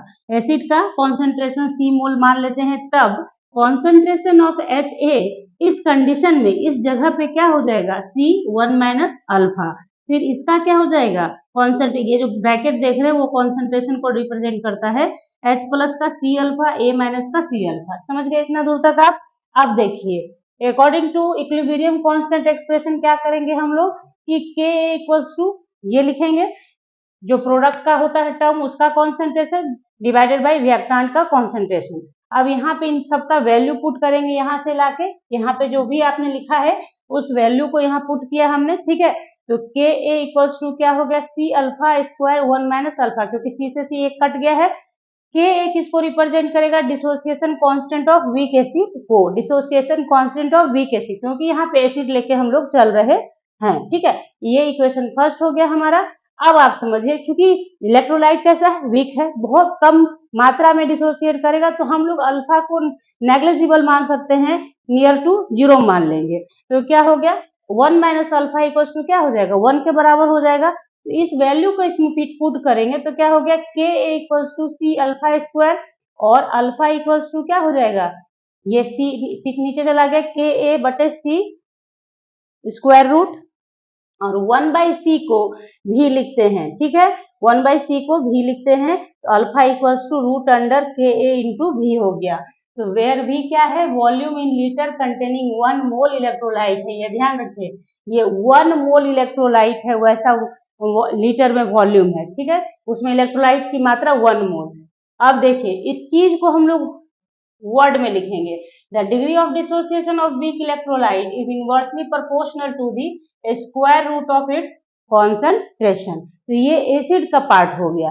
इसी तरह से बेस का करेंगे, तो बेस वाले में बहुत ज्यादा मुश्किल नहीं, सिर्फ यहाँ पे Kb हो जाएगा और यहाँ का जो इक्वेशन है वो बेस का आ जाएगा। मान लीजिए BOH ले लेंगे हम, तो बेस का बन जाएगा। बाकी सब कुछ सिमिलर रहेगा, कहीं कोई चेंज नहीं है। तो मैं चेंज करती हूँ, आप लोग भी देख लीजिए उसे। कंसीडर करते हैं वीक इलेक्ट्रोलाइट BOH, यानी बेस ले लिया वीक। ठीक है, तो BOH ब्रेक किया B+ और OH- में, इनिशियल मोल 1 0 0 सेम है। After dissociation 1 - alpha, alpha alpha जो भी चेंज आ रहा है ना वो मैंने ब्लैक से कर दिया है। अल्फा क्या है, weak degree of dissociation of weak base है, और C अगर मोल पर लीटर कॉन्सेंट्रेशन है तो क्या हो जाएगा, BOH क्या हो जाएगा, सब कुछ सेम है, कोई चेंज, मतलब जो चेंज है वो ब्लैक पेन से मैंने किया है, उसी पे रखा है, बाकी सब कुछ समझाया ना, जस्ट वही हो रहा है यहाँ पे भी। ठीक है, उसी तरह से आप यहाँ एक्सप्रेशन लगाएंगे तो Kb इक्वल्स टू दिस, तो एक C से एक C कट गया, तो यहाँ पे ये जो इक्वेशन था वो आपका थर्ड हो जाएगा। क्यों, क्योंकि अभी हमने जो पहले पढ़ा उसमें 1 और 2 था, तो ये थर्ड हो गया। Dissociation constant of weak base है कौन, Kb, सिंस वीक इलेक्ट्रोलाइट के लिए 1 - अल्फा अप्रोक्सीमेटली 1 हो जाएगा, तो Kb इक्वल्स टू दिस इसलिए अल्फा इक्वल्स टू दिस, जहां भी के ए था वहां पे के बी कर देना है, बाकी कुछ सारा कुछ सेम है। अब देखिए कोई टेंशन नहीं है आपको, सारा कुछ सेम है। अब यहाँ पे देखिए from equation first and third, जो आपने अभी पढ़ा है फ्रॉम फर्स्ट एंड थर्ड, जहाँ जो आपका इक्वेशन रहा है उसके अकॉर्डिंग, जो पीछे अभी एसिड का पढ़ा ना आपने, अगर हम कहें कि सी अप्रोच करें जीरो की तरफ, यानी कॉन्सेंट्रेशन जो है वो जीरो की तरफ जाए, और अल्फा वन माइनस, तो क्या हो जाएगा, वन माइनस अल्फा भी टेंस टू जीरो होगा। कारण क्या है, सी कौन है, मोल पर litre of the concentration of BOH है, मतलब कॉन्सेंट्रेशन माना गया है। अगर ये आपका अप्रोच करेगा जीरो की तरफ तो वन माइनस अल्फा भी अप्रोच करेगा किसकी तरफ, जीरो की तरफ, वन माइनस अल्फा। सी अगर जीरो होगा तो वन माइनस अल्फा भी जीरो होगा। देन अल्फा अप्रोच करेगा यूनिटी की तरफ, यूनिट की तरफ। क्यों, समझिए इस चीज को, सी अगर जीरो जा रहा है तो वन माइनस अल्फा भी जीरो की तरफ जाएगा, तो अल्फा यहाँ पे क्या हो गया, एक तरह से वन हो गया, यूनिट हो गया, जिसके कारण क्या हो गया, कैंसिल आउट कर दिया एक दूसरे को। इसी चीज को यहाँ पे लिखा गया है, देखिए इफ सी अप्रोच करेगा जीरो, वन माइनस अल्फा भी अप्रोच करेगा जीरो, तो अल्फा अपने आप समझ में आ रहा है अप्रोच करेगा किसकी तरफ, यूनिट की तरफ, यूनिटी की तरफ, एक की तरफ, ठीक है। तो that is at infinite dilution the whole of weak electrolyte, like कोई भी हो, एसिड हो या बेस हो, वो डिसोसिएट कर जाता है। जब आप इनफाइनाइट डाइल्यूशन कर देते हैं तो वीक इलेक्ट्रोलाइट कंप्लीटली डिसोसिएट कर जाता है। यही है नियम ओस्टवाल्ड डाइल्यूशन लॉ। ये जो आपने लिखा अभी, इसे ओस्टवाल्ड डाइल्यूशन लॉ कहते हैं। बहुत सारे बच्चे जो यहाँ पे ये लिखा गया, इसे ही ओस्टवाल्ड डाइल्यूशन लॉ लिख देते हैं, ये वाले चीज को, कि this is called Ostwald dilution law. कोई दिक्कत नहीं है, लेकिन मैंने इसको आगे बढ़ाया ताकि आपको ये सब चीज भी अब समझना है। 11th 12th के बाद आप किसी भी एग्जाम में बैठोगे, चाहे नीट हो चाहे जेई हो, तो उसमें ये सब चीज काम में आता है आपके, ध्यान रखिए इसका, ठीक है। तो यहाँ पे ओस्टवाल्ड डाइल्यूशन लॉ हमने कंप्लीट किया, ठीक है। Of water and it's ionic product, तो वाटर मॉलिक्यूल एक्ट करता है एसिड की तरह भी और बेस की तरह भी, ठीक है, ये पता है हमें, एम्फोटिक नेचर का होता है। तो मान लीजिए कि एक वाटर, आप वाटर को मान लीजिए, एक मॉलिक्यूल ऑफ वाटर मान लीजिए एसिड की तरह बिहेव कर रहा है, दूसरा मॉलिक्यूल बेस की तरह बिहेव कर रहा है, ये मानना है आपको, ठीक है, क्योंकि नेचर ऐसा है कि ये दोनों ही नेचर शो करता है, इसलिए, ठीक है। एसिड और बेस तो रिएक्ट करेगा, तो किसी एक ने H प्लस दिया, किसी एक ने H प्लस लिया, तो मान लीजिए ये एसिड है इसलिए H प्लस ये देगा, तो इसने दिया है इसलिए इस एसिड का कंजुगेट बेस यहाँ बन के OH माइनस आ गया आपके सामने, और इसने जो H प्लस दिया इसने ले लिया तो H3O प्लस बनाया, लिया इसलिए ये बेस है और इसका कंजुगेट एसिड यहाँ बना। अब आप अप्लाई करेंगे केमिकल इक्विलिब्रियम का लॉ, तो यहाँ पे K इक्वल्स टू प्रोडक्ट का कॉन्सेंट्रेशन टर्म और आपके वो रिएक्टांट का, तो यहाँ पे देखिए रिएक्टांट H2O ही लेंगे, दो नहीं लेंगे, एक ही लेंगे, ठीक है।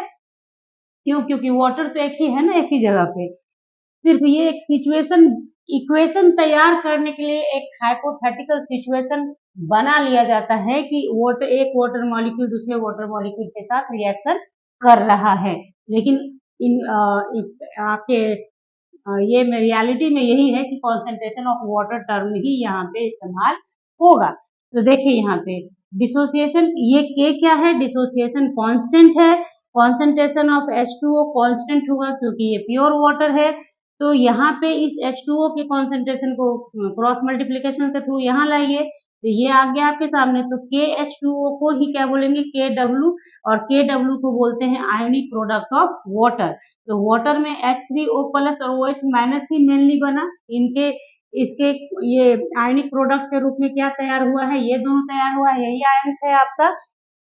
तो देखिए H प्लस जो है H3O प्लस, उसे हम लोग H प्लस लिखेंगे क्योंकि हमें पता है H प्लस ही रिएक्ट करके ये बनाता है, OH माइनस, ये ही आपका क्या हो गया, आयनिक प्रोडक्ट ऑफ वाटर, जिसमें कि H प्लस और OH की मात्रा क्या है, दोनों की मात्रा इक्वल है। क्यों, क्योंकि वाटर न्यूट्रल है, वाटर न्यूट्रल है क्योंकि कॉन्सेंट्रेशन दोनों का इक्वल है, एक दूसरे को कंपनसेट कर देता है, इसलिए, ठीक है। इसलिए यहाँ लिखा गया है concentration of H plus equals to concentration of OH minus water is, क्यों, क्योंकि वाटर न्यूट्रल है। अब ये जो देख रहे हैं आपकी कॉन्सेंट्रेशन ऑफ H बराबर concentration of OH minus 1.0 0 into 10⁻⁻7 m है। ये जो वैल्यू है ये pH स्केल के थ्रू आता है, जो अभी आगे हम लोग पढ़ेंगे। एक जगह पर इसको कलेक्ट करके रखे ताकि पढ़ने समय आपको कुछ छूटे नहीं आपका। तो ये चूंकि दोनों का सेम है इसलिए KW बराबर क्या हो जाएगा, 2 टर्म है तो स्क्वायर हो गया यहाँ पे।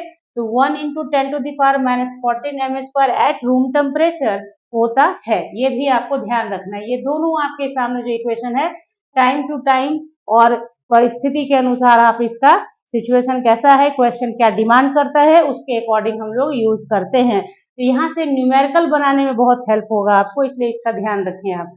अगर सॉल्यूशन एसिडिक है तो कॉन्सेंट्रेशन ऑफ H+ आयन ज्यादा होगा। अगर सॉल्यूशन बेसिक है तो कॉन्सेंट्रेशन ऑफ OH- आयन ज्यादा होगा।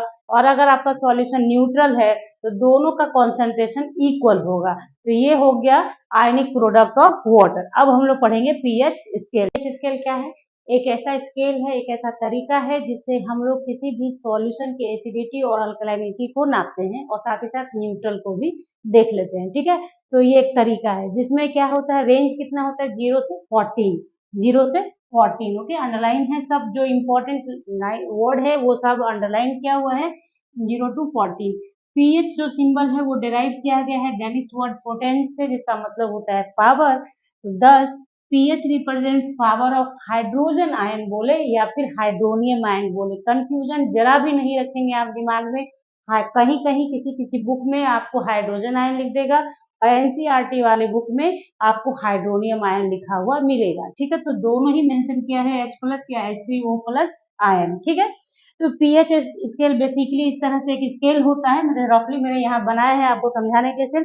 तो जिसमें 7 जो होता है वो न्यूट्रल होता है और 7 के पहले जो 6, 5, 4, 3, 2, 1, 0 पीएच वैल्यू अगर आपका 7 से कम है तो आपका सॉल्यूशन एसिडिक है, एसिडिक कैरेक्टर का है, यानी इस तरफ एसिडिक कैरेक्टर इंक्रीज करता है। यानी अगर पीएच वैल्यू किसी का 0 आ गया तो वो मोस्ट एसिडिक में काउंटिंग होगा। ऐसे सुनने में लगता है कि अगर 1, 2, 3, 4 हो तो ज्यादा एसिडिक होगा, लेकिन नहीं, अगर पीएच वैल्यू 0 है तो मोस्ट एसिडिक होगा, अगर 7 है तो न्यूट्रल होगा पीएच वैल्यू। ठीक है, 8, 9, 10 और जब 14 हो जाएगा तो सबसे ज्यादा अल्कलाइन नेचर का आपका सॉल्यूशन होगा। क्लियर हुआ आपको, कोई दिक्कत नहीं। अब देखिए पीएच ऑफ सॉल्यूशन आखिर निकालिए, ये तो मैंने एक बता दिया आपको, पीएच स्केल ऐसा स्केल होता है, वैसा होता है, ये होता है। तो निकालेंगे कैसे, वैल्यू कैसे निकालेंगे? तो देखिए पीएच ऑफ सॉल्यूशन के लिए क्या है, इसे रिप्रेजेंट किया जाता है किससे, निगेटिव लॉगरिथम हैविंग बेस 10, यानी नेचुरल बेस रहता है आपका of its hydrogen ion concentration या फिर हाइड्रोनियम आयन कॉन्सेंट्रेशन। ठीक है, तो pH equals to minus log H+ ion concentration, pH equals to minus log negative logarithm of H+ ion concentration. इसी चीज को ऐसे लिख सकते हैं, ये निगेटिव हट जाएगा क्योंकि 1/H+ आयन कॉन्सेंट्रेशन हो गया। तो ये pH स्केल का कौन मतलब पीएच ऑफ सॉल्यूशन निकालने का फॉर्मूला हो गया। H+ आयन कॉन्सेंट्रेशन दिया रहेगा तो पीएच इस तरीके से निकाला जाता है। स्केल जब बनाया हुआ है आपकी बुक में भी तो उसमें पूरा H+ आयन कॉन्सेंट्रेशन के टर्म में भी दिया है। बेसिकली आप इतना जाने, ठीक है।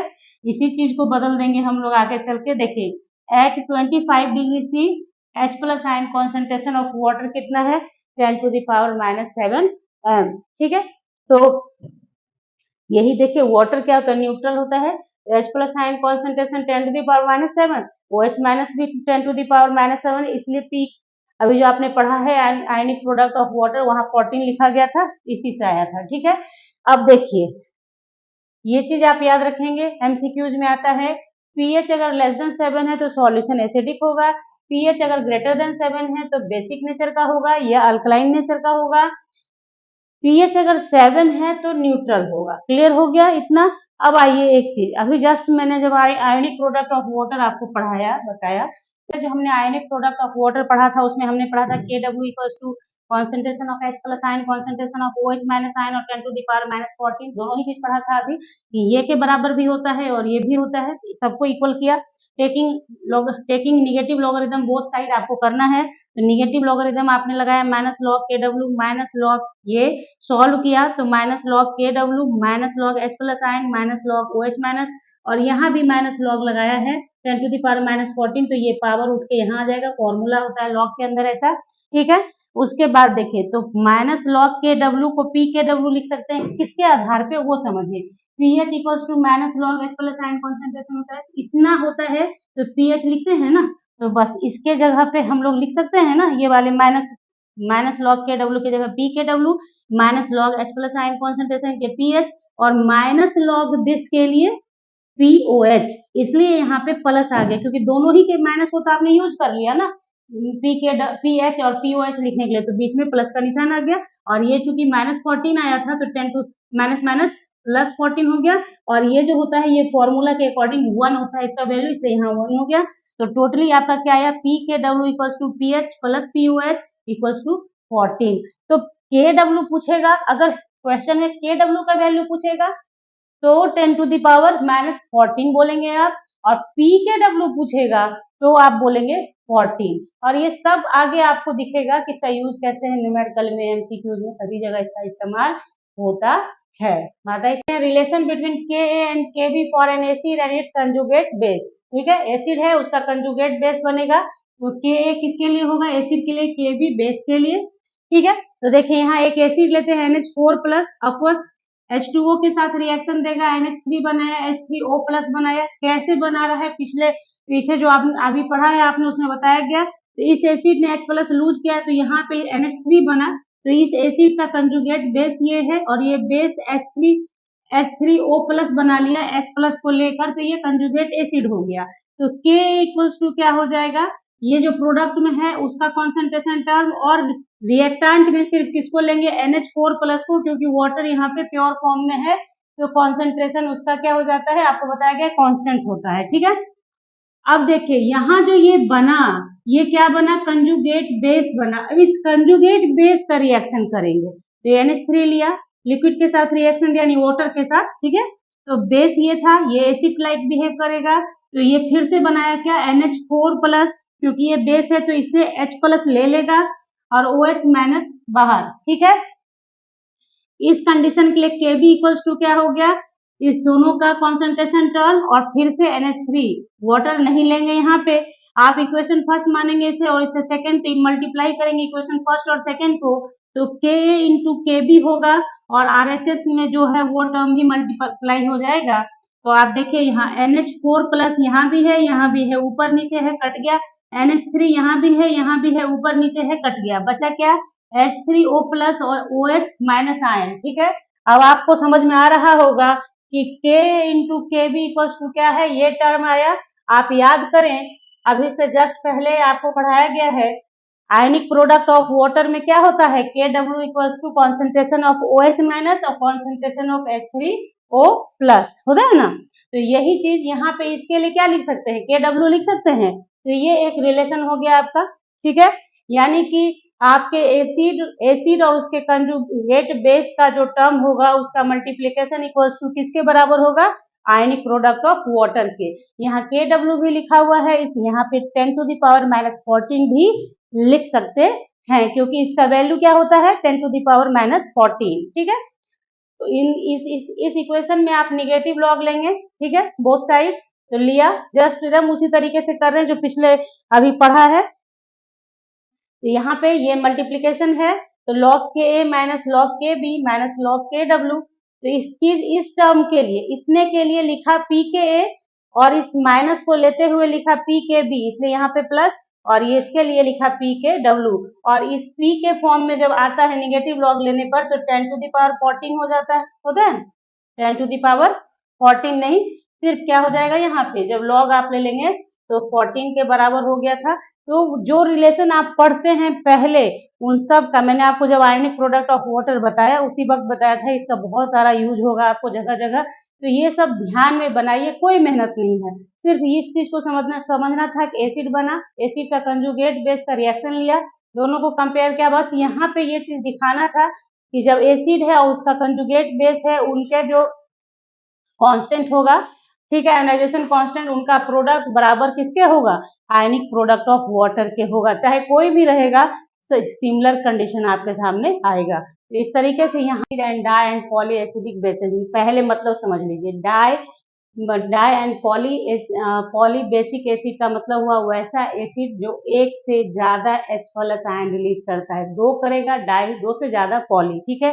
उसी तरह से di and poly acidic bases का मतलब हो गया वैसे बेस जो एक से ज्यादा OH माइनस रिलीज करते हैं। अगर दो करता है लाइक कैल्शियम हाइड्रोक्साइड तो वो क्या कहलाएगा आपका डाई, और अगर आपका दो से ज्यादा हो गया, 3 4 5 हो गया, जैसे एल्यूमिनियम हाइड्रोक्साइड तो उसे पॉली बेसिक में पॉली एसिडिक बेसिस कहेंगे, ठीक है। तो ये चीज हो गया, समझ में आ गई बात आपको। यहाँ पे मेन कंसर्न जो करना है वो किसके ऊपर करना है, एसिड के ऊपर करना है। चैप्टर में पूरा एसिड भरा पड़ा है, एसिड पर करेंगे। तो देखिए कुछ ऐसे एसिड होते हैं जो एक से ज्यादा H प्लस आयन दे सकते हैं। मान लिया कि H2X है, H2X लिया हमने एक एग्जाम्पल के तौर पे, तो H2X पहली बार टूटेगा H plus ion HX minus में, Ka1 लेते हैं क्योंकि पहला आयनाइजेशन कांस्टेंट है ये, है ना, पहली बार एसिड टूटा। अब यहाँ जो एसिड टूटा उसके पास भी HX माइनस है, तो यहाँ भी अभी पॉसिबिलिटी H प्लस रिलीज करने का है, ठीक है। तो इस एसिड को यहाँ फिर ब्रेक करेंगे तो ये फिर से H प्लस और X माइनस देगा, तो Ka2 बराबर ये हो जाएगा आपका, ये इसका टर्म बटे दिस कॉन्सेंट्रेशन, ठीक है। Ka1 और Ka2 क्या है, आयोनाइजेशन कांस्टेंट क्या है, first ionization constant and second ionization constant of H2X acid है, ठीक है। H2X का फर्स्ट एंड सेकंड है। अब यहाँ देखिए Ka जो है आयोनाइजेशन कांस्टेंट ऑफ एसिड जो है उसका वैल्यू जितना ज्यादा होगा एसिड उतना स्ट्रांग होगा, इस बात को नोट कर लीजिए, वहां स्टार मार्क में लिखा है, ठीक है।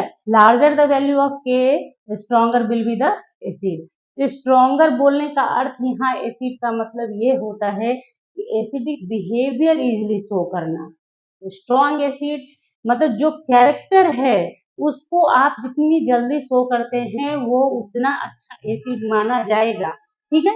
ऐसा नहीं स्ट्रॉन्ग का मतलब कि बॉन्ड बहुत स्ट्रॉन्ग हो जाएगा तो टूटेगा ही नहीं, ऐसा नहीं, ठीक है। बात समझ आ रही, स्ट्रॉन्गनेस का मतलब यहाँ पे है कि उस कैरेक्टर को इजिली शो करना। तो देखिए यहाँ जो आपने बनाया Ka1 Ka2, इसमें क्या ऑर्डर होगा, आता है क्वेश्चंस में कि Ka1 Ka2 Ka3 का ऑर्डर क्या होगा फास्फोरिक एसिड के लिए, तो वो आपको बताऊंगी अभी, पहले इसको समझिए। Ka1 ग्रेटर होगा Ka2 से, रीजन उसका क्या है कि जब Ka1 बना है उस समय आपका एसिड क्या है, न्यूट्रल फॉर्म में है, इससे आप H प्लस आयन इजीली निकाल सकते हैं, न्यूट्रल है, ठीक है।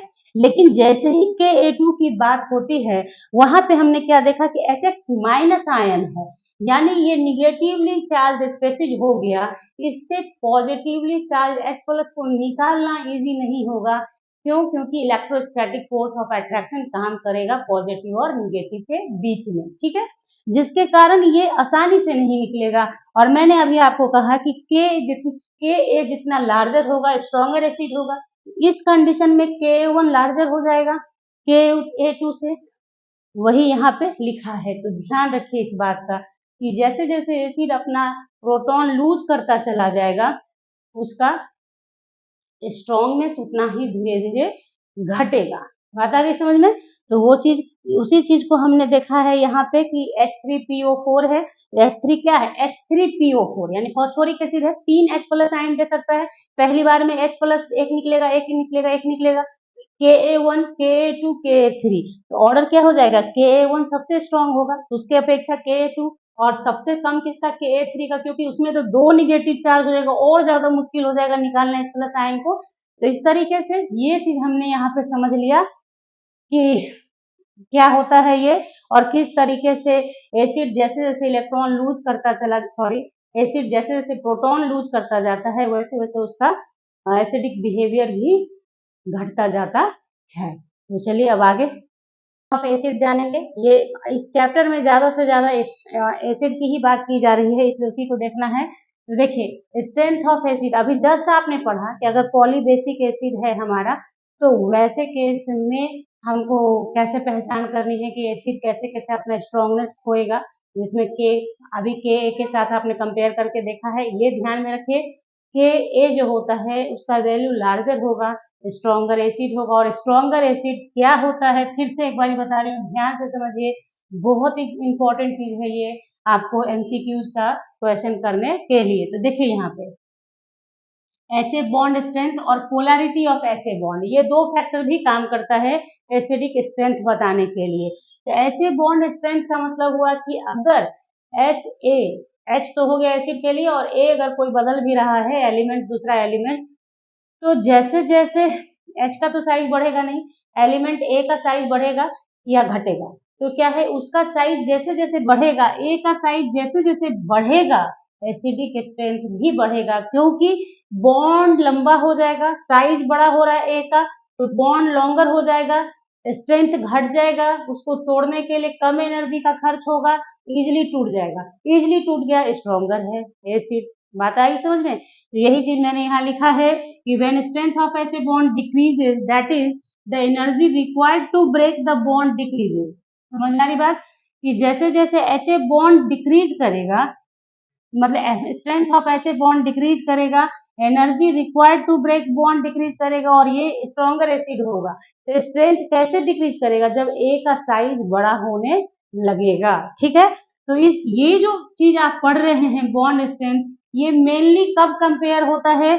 जब आप पीरियोडिक टेबल के किसी एक ही सेम ग्रुप के एलिमेंट को कंपेयर करते हैं। ये बहुत मार्केबल है, इसको ध्यान में रखिए कि हर जगह पे एक ही थ्योरी नहीं काम करता है, हर जगह अलग अलग थ्योरी भी, लेकिन सारे थ्योरी को आपको समझना है कि जब आप ग्रुप में, पीरियोडिक टेबल में पीरियड्स एंड ग्रुप्स होते हैं ना, तो ग्रुप में जब किसी खास ग्रुप के एलिमेंट्स को कंपेयर करेंगे, तो उसमें देखिएगा आपके जैसे जैसे आप नीचे जाते हैं ग्रुप में, तो उसमें साइज बड़ा होता चला जाता है एलिमेंट का, तो स्ट्रेंथ भी घटता चला जाता है, क्योंकि बॉन्ड लेंथ लंबा, स्ट्रेंथ घटेगा, स्ट्रेंथ घटेगा तो बॉन्ड एनर्जी कम लगेगा और जल्दी से टूट जाएगा। तो देखिए यहाँ पे लिखा गया HF, HCl, HBr, HI, hydrogen group है ये, ऊपर से F chlorine bromine iodine, H सब सेम है, तो साइज इंक्रीज कर रहा है, समझते जाइए, साइज इंक्रीज कर रहा है, बॉन्ड लेंथ भी इंक्रीज कर रहा है, बॉन्ड स्ट्रेंथ घट रहा है, और उसी के कारण एसिड स्ट्रेंथ इंक्रीज करेगा, एसिड स्ट्रेंथ इंक्रीज करेगा, क्योंकि आसानी से ये ब्रेक करेगा। HI स्ट्रॉन्गर एसिड होता है देन HBr, HCl और HF से।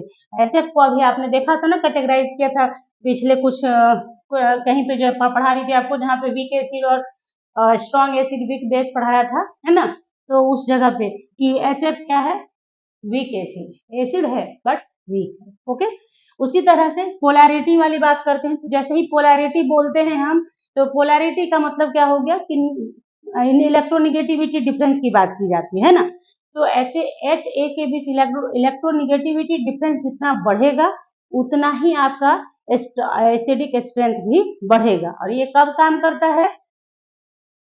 जब आप किस पीरियोडिक टेबल में किसी सेम रो में काम करते हैं, ग्रुप में आप ऐसे आते हैं, रो में आप ऐसे आते हैं, ठीक है, हॉरिजेंटली रो, वर्टिकली ग्रुप, ठीक है। तो देखिए सेम रो में कैसे पीटी में चलेंगे आप पीरियोडिक टेबल में, तो HA bond polarity becomes deciding factor of acidity than bond strength, यानी बॉन्ड स्ट्रेंथ से ज्यादा वहां पे पोलैरिटी काम करता है एक रो में। तो देखिए एक रो में जैसे कार्बन के बाद नाइट्रोजन से 6 है, 7 है, 8 है और 9 है फ्लोरीन का, तो एक एक करके बढ़ता है ना, तो रो में ऐसे ऐसे बढ़ता चला जाता है। तो HH सेम है, तो इस केस में आप देखेंगे कि जैसे जैसे आप C से F की तरफ आते हैं तो इलेक्ट्रोनिगेटिविटी डिफरेंस बढ़ता है आपस में, ठीक है, इलेक्ट्रोनिगेटिविटी इंक्रीज करता है, इसलिए एसिड स्ट्रेंथ भी इंक्रीज करेगा। यानी बोले तो यहाँ देखे, ये जब ग्रुप में आप कंपेयर कर रहे हैं ऊपर से नीचे की ओर, तो F वाला वीक एसिड है देन HI है, लेकिन जैसे ही आप रो में कंपेयर कर रहे हैं, रो में कंपेयर कर रहे हैं, तो इन सबकी अपेक्षा ये स्ट्रॉन्ग एसिड, मतलब वाटर से स्ट्रॉन्ग एसिड है HF, NH3 को तो सभी लोग जानते हैं कि वो एसिड है ही नहीं, वो तो बेस है। तो जैसे जैसे आप इस तरह से मूव करते हैं पोलैरिटी बढ़ता है, स्ट्रॉन्गनेस ऑफ एसिड बढ़ता है। ये इतना जो समझा रही हूँ उसका रीजन सिर्फ इतना, आप समझिए बात को कि HF को एक जगह पे मैंने कहा कि वो वीक एसिड है, बच्चे कंफ्यूज होते हैं क्योंकि आप 11th में 10th पढ़ के आए हैं ना, अभी आपको बेस समझना पड़ेगा। कि HF को एक जगह पे आप वीक बोलती हैं, यहाँ पे आकर आप बोलती हैं स्ट्रॉन्ग है, तो आप ही के पढ़ाने में गलत है, तो ऐसा नहीं है। HF और मतलब डिसाइड करना है कंपेयर कहाँ किया जा रहा है। अगर ग्रुप में कंपैरिजन हो रहा है तो वहां पे क्या बात करनी है, अगर रो में पीरियड्स में कंपैरिजन हो रहा है तो क्या बात करनी है, उस हिसाब से। Common ion effect in the ionization of acid and base. Common ion effect नाम से समझ में आ रहा है ना, कॉमन आयन इफेक्ट। तो खाली समझना ये है कि आयन तो कॉमन होगा, उसका इफेक्ट क्या होगा इस चीज को समझेंगे। तो देखिए इसमें ये बेसिकली जो काम करता है वो काम करता है ले चैटेरियल प्रिंसिपल पे, ठीक है, जो कि पढ़ाया गया है केमिकल इक्विलिब्रियम वाले पार्ट्स में, ठीक है। तो देखिए इसमें क्या कहा जाता है कि मान लीजिए कि कोई आपने एक इलेक्ट्रोलाइट लिया, वीक इलेक्ट्रोलाइट लिया, जिसका डिसोसिएशन होता है, और उसके बाद उस सॉल्यूशन में अगर आप बाहर से इलेक्ट्रोलाइट डालते हैं जिसमें कि एक आयन ऐसा कॉमन होगा जो पहले से सिर्फ उस सॉल्यूशन में प्रेजेंट है, तो वैसे कंडीशन में इक्विलिब्रियम डिस्टर्ब होगा और वो उस तरफ शिफ्ट करेगा जिस तरफ उस डिस्टरबेंस को वो कम कर सकता है। यही है ली चैटेरियल प्रिंसिपल भी, ठीक है। तो देखिए कहने का यहाँ पे जो लिखा गया है, जब समझिए इसको, थ्योरी से ज्यादा ये आप प्रैक्टिकली समझेंगे इसको देख के, ठीक है। जैसे देखिए CH3COH वीक इलेक्ट्रोलाइट है, ये ब्रेक कर गया इसमें, ठीक है। अब इसी सॉल्यूशन में अगर आपने ये ऐड किया CH3CONA, तो ये भी ब्रेक करेगा इस तरीके से। तो यहाँ आप देख रहे हैं कि सॉल्यूशन में ऑलरेडी पहले से ये था और बाहर से भी जो आपने डाला ये आ गया, तो ये कॉमन आयन हो गया। ये क्या हो गया? कॉमन आयन हो गया। अब समझिए इस चीज को कि इसके होने से क्या होगा। एक चीज क्या हो सकता है कि ज्यादा से ज्यादा प्रोडक्शन किसका होगा? CH3COH का, क्योंकि ये तो इस तरफ ये है, तो ऑलरेडी आपने जो ऐड किया इसके कारण इसका कॉन्सेंट्रेशन बढ़ रहा है, इस आयन का कॉन्सेंट्रेशन इंक्रीज करेगा, तो इस इंक्रीज कॉन्सेंट्रेशन को कंपनसेट कौन करेगा? इसकी फॉर्मेशन, ये जो अगर ये फॉर्म करने लगे, यही ली चैटेरियल कहते हैं कि अगर आपका डिस्टर्ब हो रहा है इक्विलिब्रियम, तो जिस रीजन से है, जिधर उसको आप कंपनसेट कर सकते हैं उधर जाइएगा। तो ये जब आप डाल रहे हैं तो ये कॉमन आयन के कारण इसका कॉन्सेंट्रेशन इंक्रीज कर गया, तो इसको डिक्रीज कराने के लिए क्या करना होगा? प्रोडक्शन ऑफ CH3COH ज्यादा करना पड़ेगा, ये हो सकता है। और दूसरी बात ये भी कह सकते हैं कि CH3COH का डिसोसिएशन कम कर दिया जाए, सप्रेस्ड कर दिया जाए। अगर डिसोसिएट ही ये नहीं करेगा तो इसकी मात्रा क्या होगी? बढ़ेगी ही नहीं। यहाँ पे बात आ रही समझ में? दो बात हो सकती है कि या तो फॉर्मेशन ऑफ CH3COH बढ़ जाएगा या तो डिसोसिएशन ऑफ CH3COH को घटा देगा। दोनों ही बातें होंगी यहाँ पे, दोनों में से कुछ भी हो सकता है, ठीक है। तो यही है common ion effect. Common ion effect से क्या होता है कि कॉमन आयन होने से आपका ये जो होता है dissociation of weak electrolyte suppressed हो जाता है, घट जाता है। यही यहाँ पे मैंने लिख दिया है, the dissociation of weak electrolyte in aqueous solution gets further suppressed due to presence of common ion. और उसी तरीके से आप इसको भी देखेंगे तो वही चीज है, यहाँ पे NH4OH से ये बना, NH4Cl से बना, तो ये कॉमन आयन है। इस कॉमन आयन को खर्च होने के लिए, चूंकि आपने जो डाला ना, कॉन्सेंट्रेशन किसका बढ़ाया आपने NH4 प्लस का। NH4 प्लस का कॉन्सेंट्रेशन बढ़ रहा है, तो ऑलरेडी है और फिर और आपने डाल दिया, बढ़ गया, तो या तो उसका खर्चा हो जाना चाहिए, बात आ रही समझ, बढ़ गया, बहुत ज्यादा बढ़ गया, तो या तो खर्च हो जाए यानी NH4OH बन जाएगा, अदरवाइज खर्च नहीं बढ़ा सकते हैं तो हम क्या कहेंगे कि NH4OH के डिसोसिएशन को ही सप्रेस कर दिया जाए, ताकि यहाँ प्रोडक्शन ऑफ NH4 होगा ही नहीं ज्यादा, ठीक है। तो यही चीज है, दो बातें हो सकती है, या तो उनका फॉर्मेशन ज्यादा मात्रा में होगा या तो उनका डिसोसिएशन सप्रेस्ड हो जाएगा।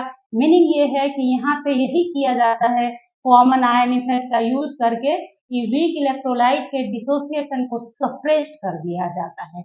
आपने जो हम लोग पढ़ रहे हैं आयनिक इक्विलिब्रियम, उसमें मेनली यही किया जाता है कि वीक इलेक्ट्रोलाइट है, कॉमन आयन आपने डाल दिया तो उसका जो डिसोसिएशन है वो सप्रेस्ड हो जाएगा, डिक्रीज कर जाएगा, घट जाएगा। बात आ गई समझ में? तो this is your common ion effect. कोई हवा नहीं है कॉमन आयन, बहुत आसानी से आप अगर आपने इस बात को नहीं समझा है मैंने एक एक सब छोटी छोटी बातें बोल दी हैं आपको, बस आपको उसको थोड़ा स्लो करके सुनना है, ध्यान से सुन लीजिए, समझ में आ जाएगा कि कोई मेहनत नहीं है इसमें।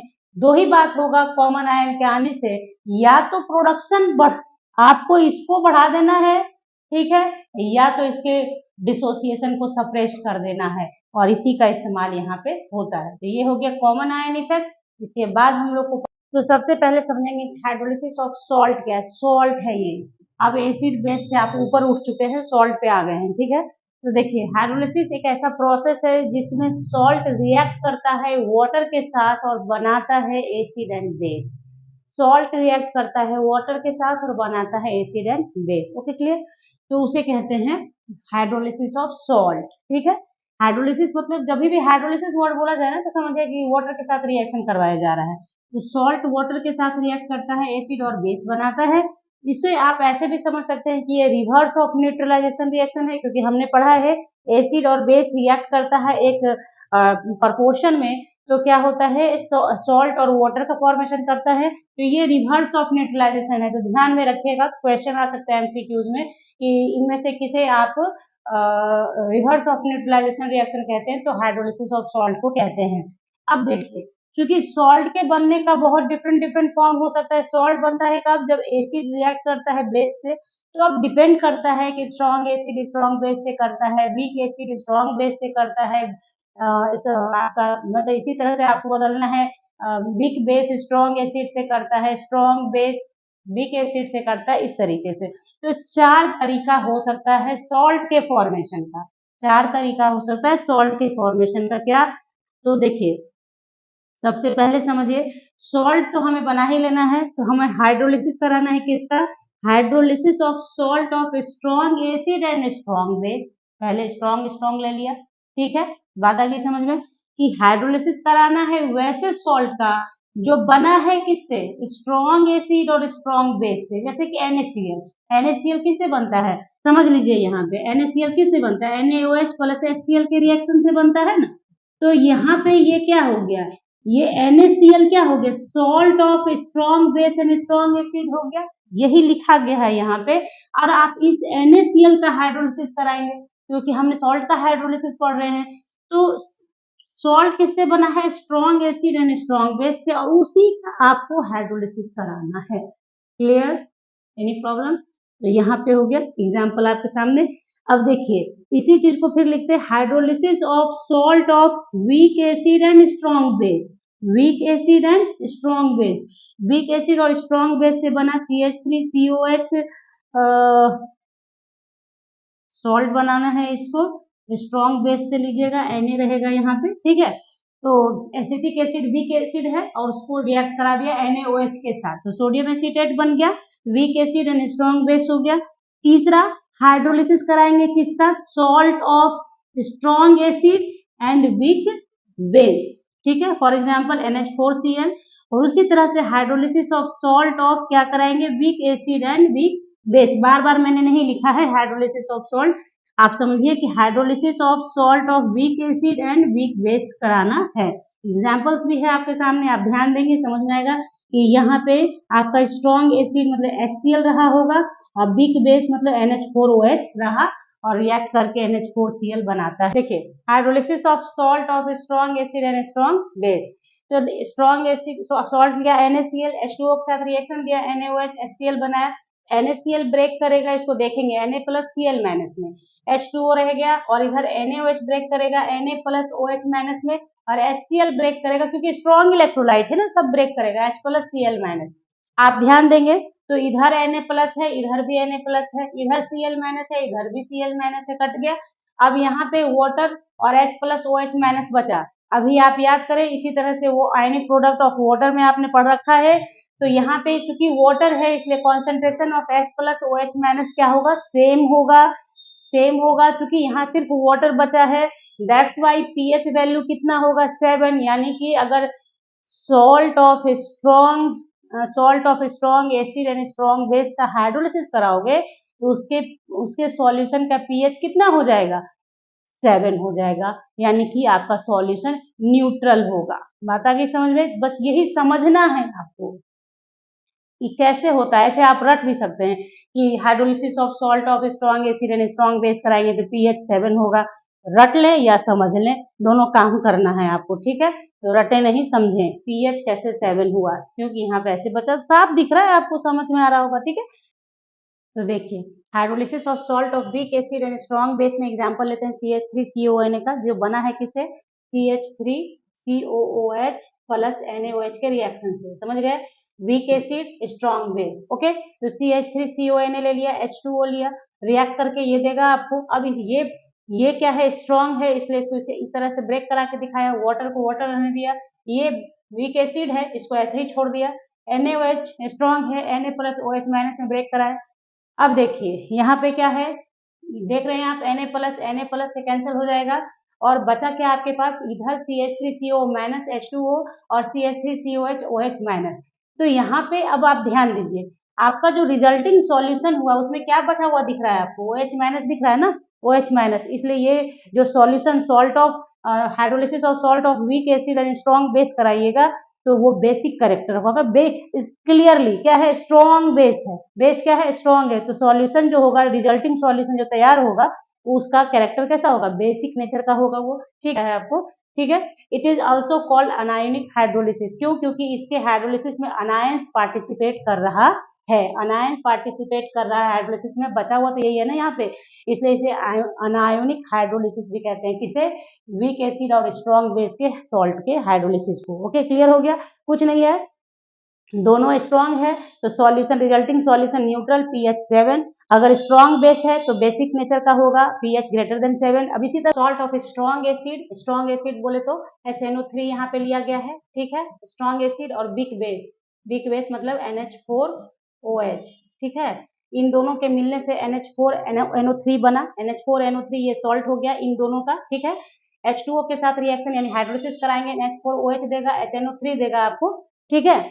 उसके बाद देखिए NH4, ये चीज ब्रेक कराइए, NH4NO3 माइनस H2O और ये NH4OH रह जाएगा। HNO3 क्योंकि स्ट्रॉन्ग है तो H प्लस NO3 माइनस में ब्रेक करेगा, ठीक है। उसके बाद देखिए अब यहाँ पे NO3 माइनस कट हो गया तो बचा क्या हमारा इधर NH4 plus H2O, NH4OH plus H plus. तो यहाँ पे देखिए H प्लस आयन बच रहा है ना रिजल्टिंग सॉल्यूशन के अंदर, इसलिए क्या हो जाएगा, एसिडिक होगा। रिजल्टिंग सॉल्यूशन क्या होगा, एसिडिक होगा, और एसिडिक होगा तो pH वैल्यू क्या हो जाएगा उसका, लेस देन 7 हो जाएगा, ठीक है, समझ गए। कोई दिक्कत है इसमें, तो यहाँ पे स्ट्रॉन्ग एसिड है, इससे एसिड चूंकि स्ट्रॉन्ग है दैट्स वाई ये रिजल्टिंग सॉल्यूशन एसिडिक बिहेवियर का होगा, ठीक है। उसी तरह से आप देखिए the resulting solution after hydrolysis pH less than 7, और चूंकि यहाँ पे देख रहे हैं आप कि कटायन पार्टिसिपेट कर रहा है हाइड्रोलिसिस के अंदर, तो इसीलिए इसे कटायोनिक हाइड्रोलिसिस भी कहा जाता है। क्लियर हो गया आपको, कोई दिक्कत है, कोई परेशानी, बहुत इजी है इसको समझना और करना, ठीक है। अब एक लास्ट बच गया हमारा क्या, वीक एसिड और वीक बेस का, तो उसमें आपको दिया था लिखा हुआ 1 2 3 पढ़ा दिया है आपको, नंबर आप देख लेना, बदल लेना। 4 नंबर पे है hydrolysis of salt of weak acid और वीक बेस, बेस में NH4OH लिया गया है, एसिड में CH3COH, उन दोनों के रिएक्शन से ये बना, ठीक है। तो ये जो सॉल्ट बना है ना, तो सॉल्ट को रिएक्ट कराया वाटर के साथ, तो रिएक्शन करके ये देगा आपको, यहाँ पे सॉल्ट को ब्रेक कराया, लेकिन ये वीक एसिड है, ये वीक बेस है, इसलिए इसका आयनाइजेशन नहीं होगा, तो उसको एज इट इज छोड़ दिया। अब देखिए इस पूरे रिएक्शन को, इस रिएक्शन को जब आप देख रहे हैं तो इसमें देख रहे हैं कि अनायन भी पार्टिसिपेट कर रहा है, कटायन भी बचा ही हुआ है, इससे पहले वाले में तो कट जाता था, एक ही बचता था कोई। तो इस रिएक्शन को हम लोग कटायनिक और अनायनिक हाइड्रोलिसिस के नाम से जानेंगे, दोनों ही बोल सकते हैं। और इसका जो नेचर होगा या pH ऑफ दिस सॉल्यूशन क्या है, मतलब इसका डिपेंड करेगा किसके ऊपर, स्ट्रेंथ ऑफ एसिड और base which is formed by the hydrolysis of salt. Hydrolysis of salt के बाद जो एसिड और बेस बनेगा उसका स्ट्रेंथ आपको देखना है कंपेयर करके कि एसिड स्ट्रॉन्ग है कि बेस स्ट्रॉन्ग है। अगर आपका एसिड स्ट्रॉन्ग है कंपैरिजन में तो वो आपके सॉल्यूशन का कैरेक्टर कैसा होगा, एसिडिक होगा। अगर आपका बेस स्ट्रॉन्ग बन रहा है तो वैसे कंडीशन में आपके सॉल्यूशन का जो नेचर होगा, पीएच जो होगा वो बेसिक कैरेक्टर का होगा, यानी कि नेचर ऑफ सॉल्यूशन बेसिक होगा। तो वो डिपेंड करेगा कि हमारा जो सॉल्ट के बाद एसिड और बेस बना वो कैसा है। तो इस तरीके से हमने सॉल्ट 4 कैटेगरीज में पढ़ा है हाइड्रोलिसिस ऑफ सॉल्ट को। सब कुछ समझा दिया आपको कि सॉल्ट का बात क्या है, हाइड्रोलिसिस क्या है, सॉल्ट कैसे फॉर्म कर रहा है, ये सारी बातें आपको बता दी गई। ये उम्मीद है कि ये वाला जो टॉपिक है आप अच्छी तरह से समझ गए, कोई प्रॉब्लम नहीं है। एक अगर सिंपली ब्रीफ किया जाए तो सीधा बात आप पढ़ सकते हैं कि स्ट्रॉन्ग एसिड और स्ट्रॉन्ग बेस से बने सॉल्ट का हाइड्रोलिसिस कराएंगे तो pH इक्वल्स टू 7 होगा, यानी सॉल्यूशन न्यूट्रल होगा। अगर स्ट्रॉन्ग है एसिड और वीक है बेस तो रिजल्टिंग सॉल्यूशन का कैरेक्टर एसिडिक होगा, यानी कि pH लेस देन 7 होगा। अगर आपका एसिड वीक है और बेस स्ट्रॉन्ग है तो ऐसे केस में रिजल्टिंग सॉल्यूशन क्या हो जाएगा, बेसिक कैरेक्टर का होगा और pH ग्रेटर देन 7 हो जाएगा। और दोनों कमजोर है तो वैसे कंडीशन में कंपेयर करके देखना है। और सिंपल हो गया कंप्लीट। अनायनिक कटायनिक तो आप समझ ही सकते हैं। तो देखेंगे बफर सॉल्यूशन। तो बफर सॉल्यूशन क्या है, वैसा सॉल्यूशन होता है जो रेसिस्ट करता है change in pH value by the dilution और addition of small amount of alkali और एसिड। यानी कि जो चेंज आप लाते हैं डाइल्यूशन करके या एसिड को ऐड करके या अल्कली को ऐड करके, तो उस चेंज लाने के बावजूद वो अपने pH वैल्यू को चेंज नहीं होने देगा, तो वैसे सॉल्यूशन को बफर सॉल्यूशन का नाम दिया गया है। बफर सॉल्यूशन का मतलब है कि वो रेसिस्ट करता है pH वैल्यू के चेंज को, ठीक है। और किस किस कंडीशन में, कि डाइल्यूशन करें या स्मॉल अमाउंट ऑफ अल्कली और एसिड ऐड करें, वैसे कंडीशन में। तो यहाँ पे टाइप्स ऑफ बफर सॉल्यूशन भी जान लेंगे। Types of buffer solution 2 types का होगा, एक होता है सिंपल बफर, दूसरा मिक्स्ड बफर। तो सिंपल बफर सिंपल ही है, salt of weak acid and weak base होता है इसमें मेनली। तो सिंपल बफर से ज्यादा कारगर है, यूज में आता है कौन, मिक्स्ड बफर। और मिक्स्ड बफर 2 तरह का होता है, एसिडिक एंड बेसिक बफर। तो देखिए एसिडिक एंड बेसिक बफर में क्या है कि एसिडिक बफर का मतलब होता है वैसा बफर सॉल्यूशन जो इक्विमोलर मिक्सचर हो। इक्विमोलर मिक्सचर हो किसका, आपके week acid and it's salt of strong base. यानी वीक एसिड आपने CH3COH लिया और इसका सॉल्ट बना लीजिए स्ट्रॉन्ग बेस के साथ और उन दोनों को मिक्स कर दीजिए इक्विमोलर अमाउंट में, तो वो क्या कहलाएगा, एसिडिक बफर कहलाएगा। ध्यान सिर्फ इतना रखना, एसिडिक बफर बोले तो week acid and salt of strong base, उसी का, ठीक है। Week acid and it's salt with strong base. जैसे देखिए यहाँ वीक एसिड था, स्ट्रॉन्ग बेस के साथ रिएक्शन करा के ही सोडियम एसीटेट बनता है ना, तो ये चीज उसी तरीके से यहाँ पे और एग्जांपल है फॉर्मिक एसिड का, ठीक है। फॉर्मिक एसिड से फॉर्मेट बना लिया है, सोडियम फॉर्मेट, ठीक है। अब देखिए बेसिक बफर, तो अब ये क्या होता है, equimolar mixture of weak base and it's salt with strong acid. Weak base लेना है और उसका रिएक्शन करा देना है स्ट्रॉन्ग एसिड के साथ, जो सॉल्ट तैयार होगा उन दोनों को इक्विमोलर मिक्सचर में मिला देना है। तो वैसे कंडीशन में जो बफर सॉल्यूशन तैयार होगा वो बेसिक बफर कहलाएगा। समझ गए आप। अब देखिए बफर का मीनिंग सिर्फ इतना याद रखिए, जो pH वैल्यू को रेसिस्ट करे चेंज करने में, मतलब रोके नहीं चेंज करना चाहे, उसे बफर कहते हैं। अब जो सॉल्यूशन ऐसा करेगा वो बफर सॉल्यूशन है। तो यहाँ पे एग्जांपल NH4OH NH4Cl है, ठीक है।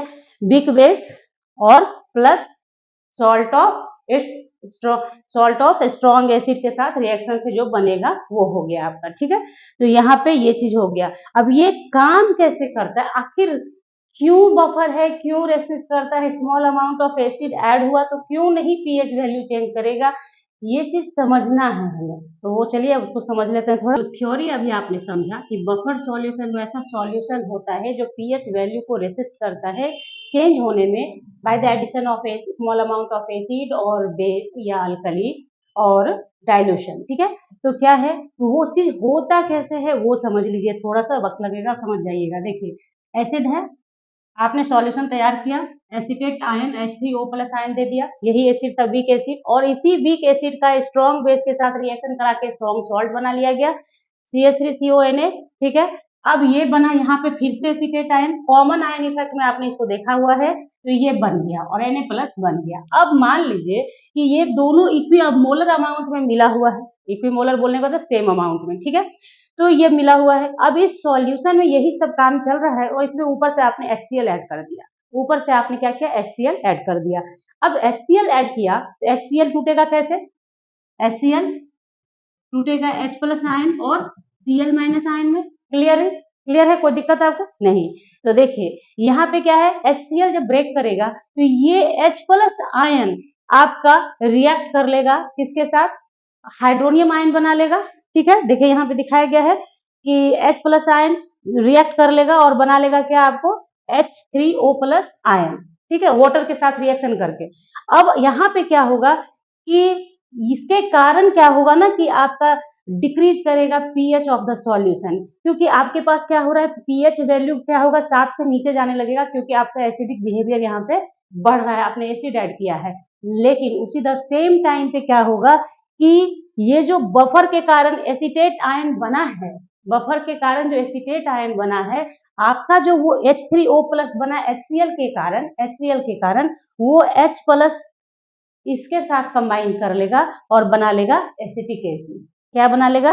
एसिटिक एसिड, जो कि वीकली आयोनाइज होता है। और इस कारण क्या होगा कि जो चेंज दिख रहा था कि HCl डाला तो कुछ अमाउंट ऑफ एसिड बढ़ गया और पीएच वैल्यू डिक्रीज करने लगेगा, तो वो डिक्रीज नहीं करेगा।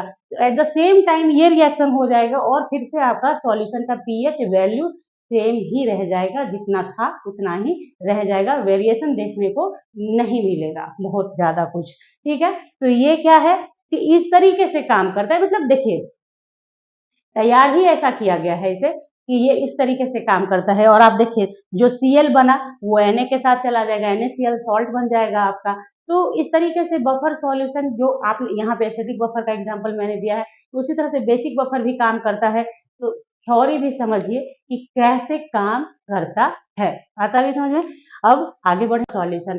तो बफर सॉल्यूशन क्या है? वैसा सॉल्यूशन होता है जो रेसिस्ट करता है change in pH value by the dilution और addition of small amount of alkali और एसिड। यानी कि जो चेंज आप लाते हैं डाइल्यूशन करके या एसिड को ऐड करके या अल्कली को ऐड करके, तो उस चेंज लाने के बावजूद वो अपने पीएच वैल्यू को चेंज नहीं होने देगा, तो वैसे सॉल्यूशन को बफर सॉल्यूशन का नाम दिया गया है।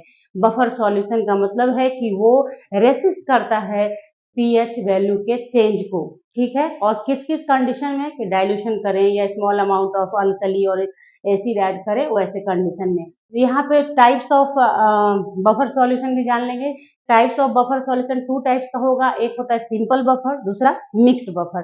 तो सिंपल बफर सिंपल ही है, salt of weak acid and weak base होता है इसमें मेनली।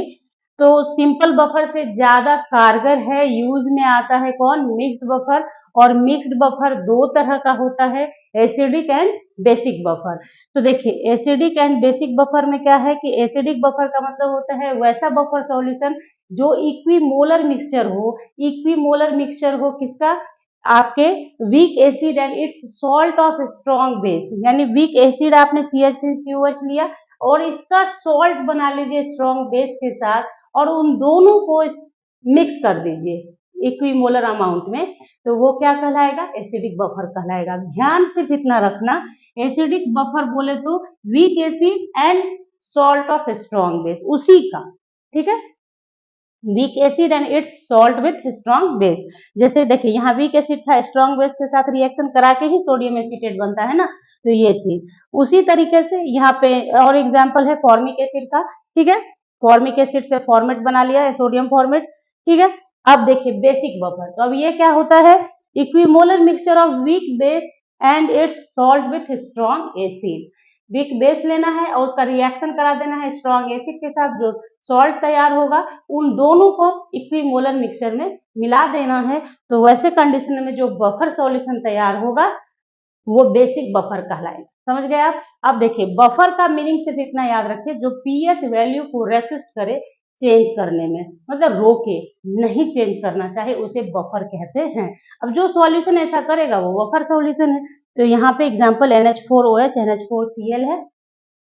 ठीक है, वीक बेस और plus salt of its salt of strong acid के साथ रिएक्शन से जो बनेगा वो हो गया आपका। ठीक है, तो यहाँ पे ये चीज हो गया। अब ये काम कैसे करता है आखिर?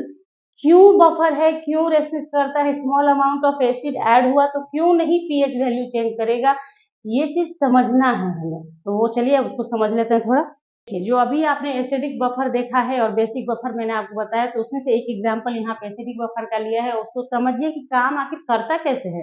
तो देखिए ये एसिडिक बफर है, ये और ये मिला के एसिडिक बफर बना था। तो इन दोनों को रिएक्शन कराया है, इसका रिएक्शन करके CH3CO- दिया और हाइड्रोनियम आयन बन गया, और इसने भी रिएक्शन करके आपको एसीटेट आयन और Na+ दिया।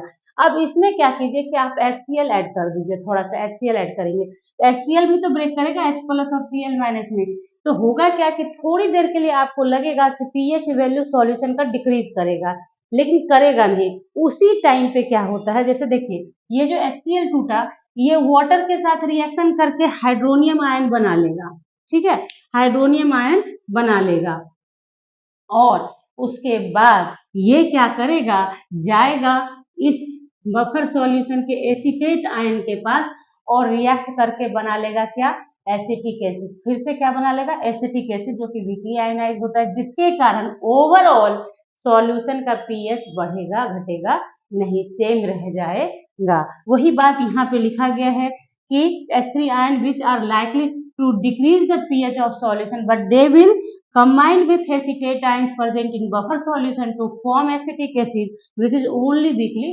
ionized। तो इस तरीके से बफर काम करता है। जैसे देखिए HCl एसिड के कारण ये जो बना वो बफर के एसीटेट आयन से रिएक्ट किया, एसिटिक एसिड आपको दे दिया, और ये जो Cl- है वो Na+ के साथ चला जाएगा, NaCl बना लेगा।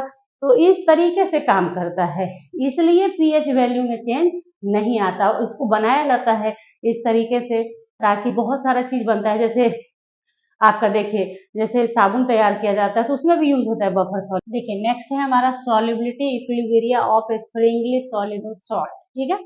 तो देखिए यहाँ पे एक चीज समझिए, सबसे पहली बात सॉल्युबिलिटी क्या है। तो सॉल्युबिलिटी का मतलब होता है जब सॉल्यूट को सॉल्वेंट में डालते हैं आप, और जो आप सॉल्यूशन तैयार करते हैं, तो जितने एक्सटेंट तक सॉल्युबल होता है, दिस इज सॉल्युबिलिटी। ओके, तो ये सॉल्युबिलिटी हो गया। अब ये सॉल्युबिलिटी जो है वो स्प्रिंगली सॉल्युबल सॉल्ट का यहाँ पे आपको पढ़ना है। तो सबसे पहले समझिए कि सॉल्युबिलिटी आपने समझा। अब सॉल्युबिलिटी डिपेंड्स करता है बहुत सारे फैक्टर्स पे, जिसमें से मेनली 2 फैक्टर्स आपको इस चैप्टर के अंदर पढ़ना है, ठीक है। पहला क्या है, लैटिस इंथैल्पी ऑफ सॉल्ट, और दूसरा है solvation enthalpy of ion in a solution. मतलब समझिए यहाँ पे लैटिस इंथैल्पी ऑफ सॉल्ट का मतलब हो गया कि सॉल्ट जो आपका है वो नॉन पोलर है, यानी आयोनिक है, क्योंकि लैटिस इंथैल्पी की बात तभी होती है जब हमारा कंपाउंड कैसा होता है, आयोनिक नेचर का होता है, ठीक है। तो लैटिस इंथैल्पी ऑफ सॉल्ट हो गया।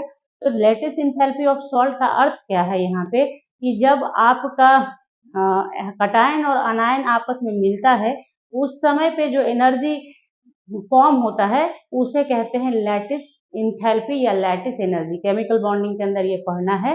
तो लैटिस इंथैल्पी ऑफ सॉल्ट कैसा है ये बात, और दूसरी बात की सॉल्वेशन इंथैल्पी। सॉल्वेशन का अर्थ होता है जब आप सॉल्यूट को सॉल्वेंट में डाल के सॉल्यूशन बनाते हैं तो वो सॉल्युबिलिटी कहलाएगा, सॉल्वेशन कहलाएगा, और इस दौरान जो एनर्जी रिलीज होगा उसे सॉल्वेशन एनर्जी या इंथैल्पी कहते हैं।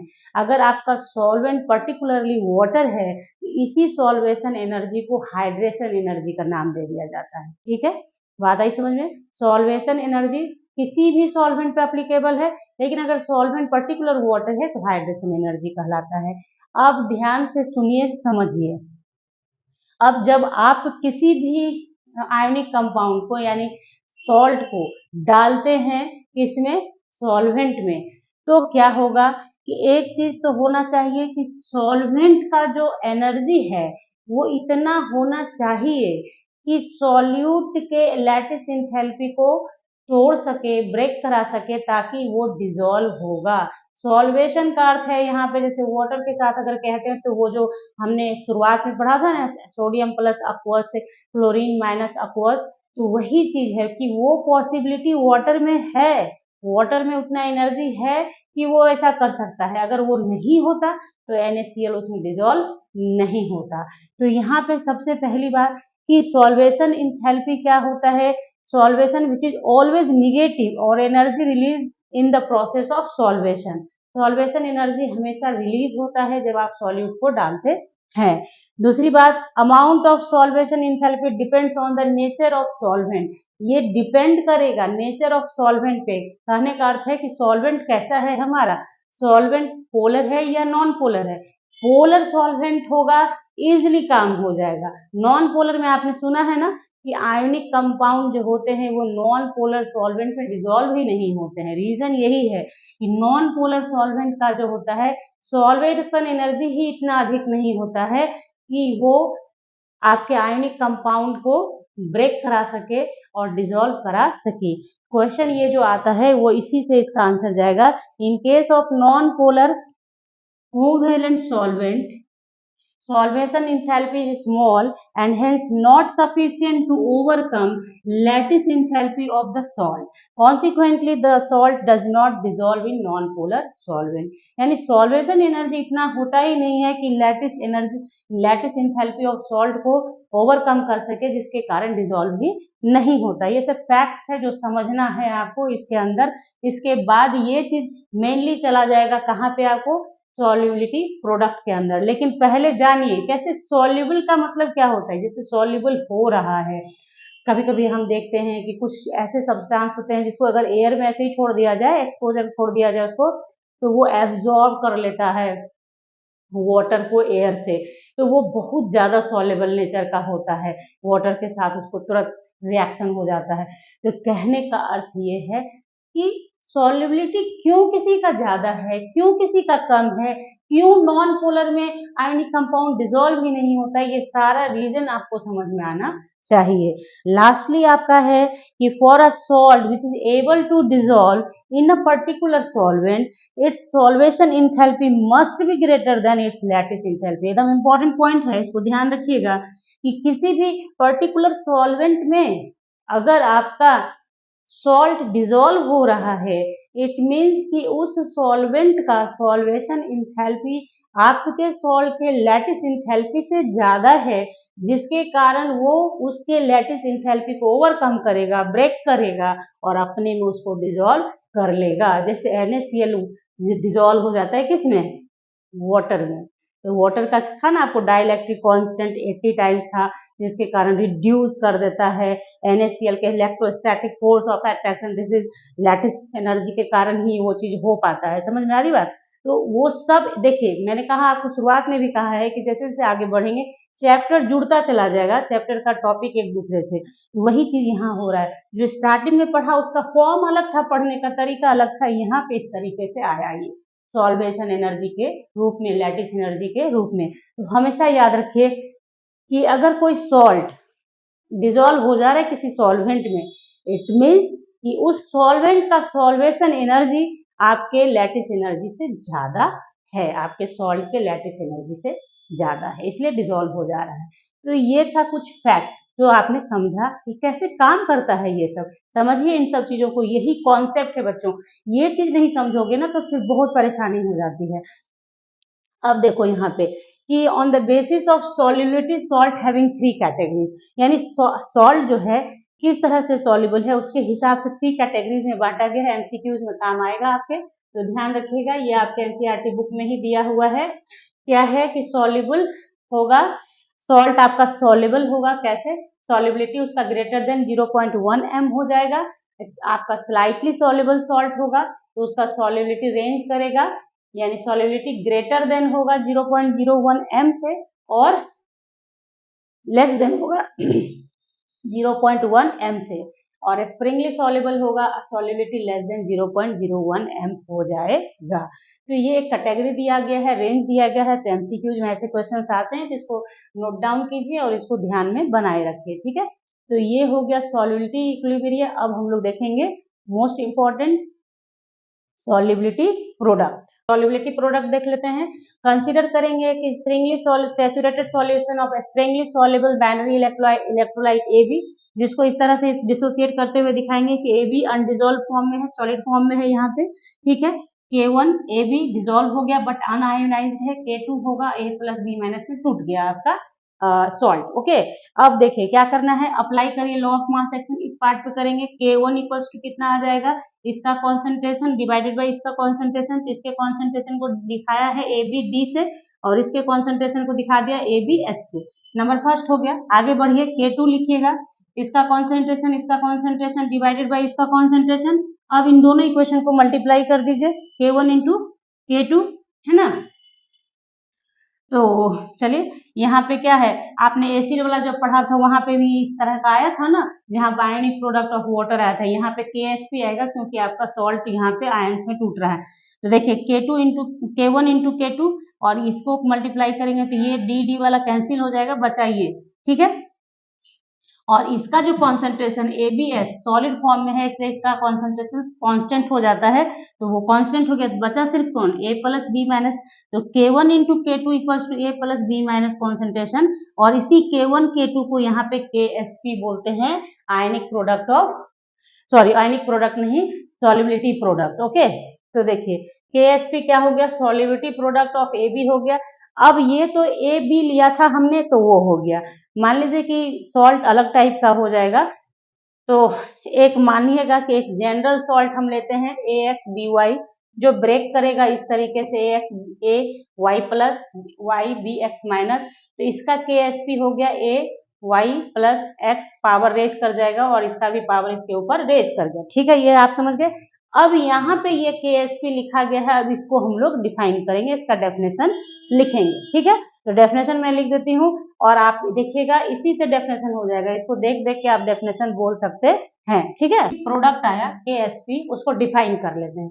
In the saturated solution of A Sprüngli soluble salt the product of equilibrium concentration of the constituent ions, आपने देखा है equilibrium concentration of constituent ions, इधर जो है वही लिखा गया है, product of equilibrium concentration of constituent ions raised to the power equal to their respective coefficients in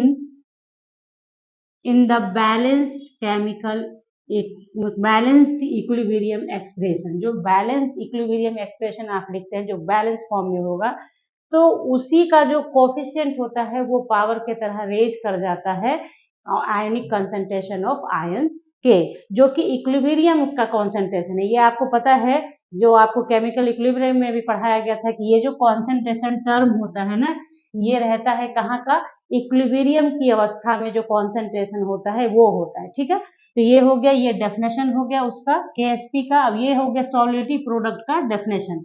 अब देखिए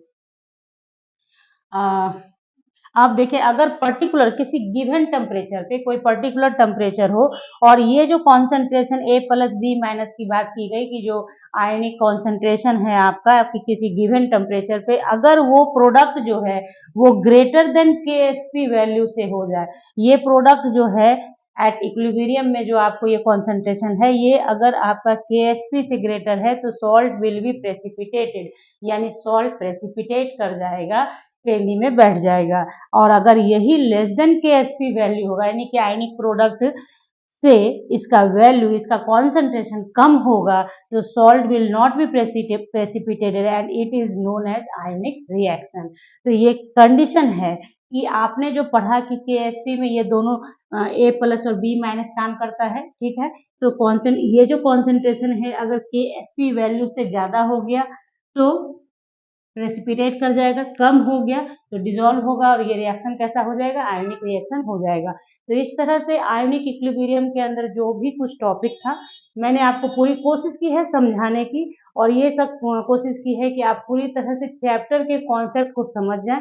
इसके बाद हम इसके क्वेश्चन आंसर को पहले भी किया है हमने, फिर से करेंगे और न्यूमेरिकल भी बनाएंगे। ये जो आपने थ्योरी पढ़ा KSP क्या है और कैसे निकल रहा है, बहुत सारा जो आपने पीछे भी पढ़ा है आयनिक प्रोडक्ट ऑफ वाटर से रिलेटेड, मैंने बार बार कहा है कि क्वेश्चंस बहुत आते हैं इससे, ये सारे क्वेश्चंस हम लोग बनाएंगे आगे के वीडियोस में।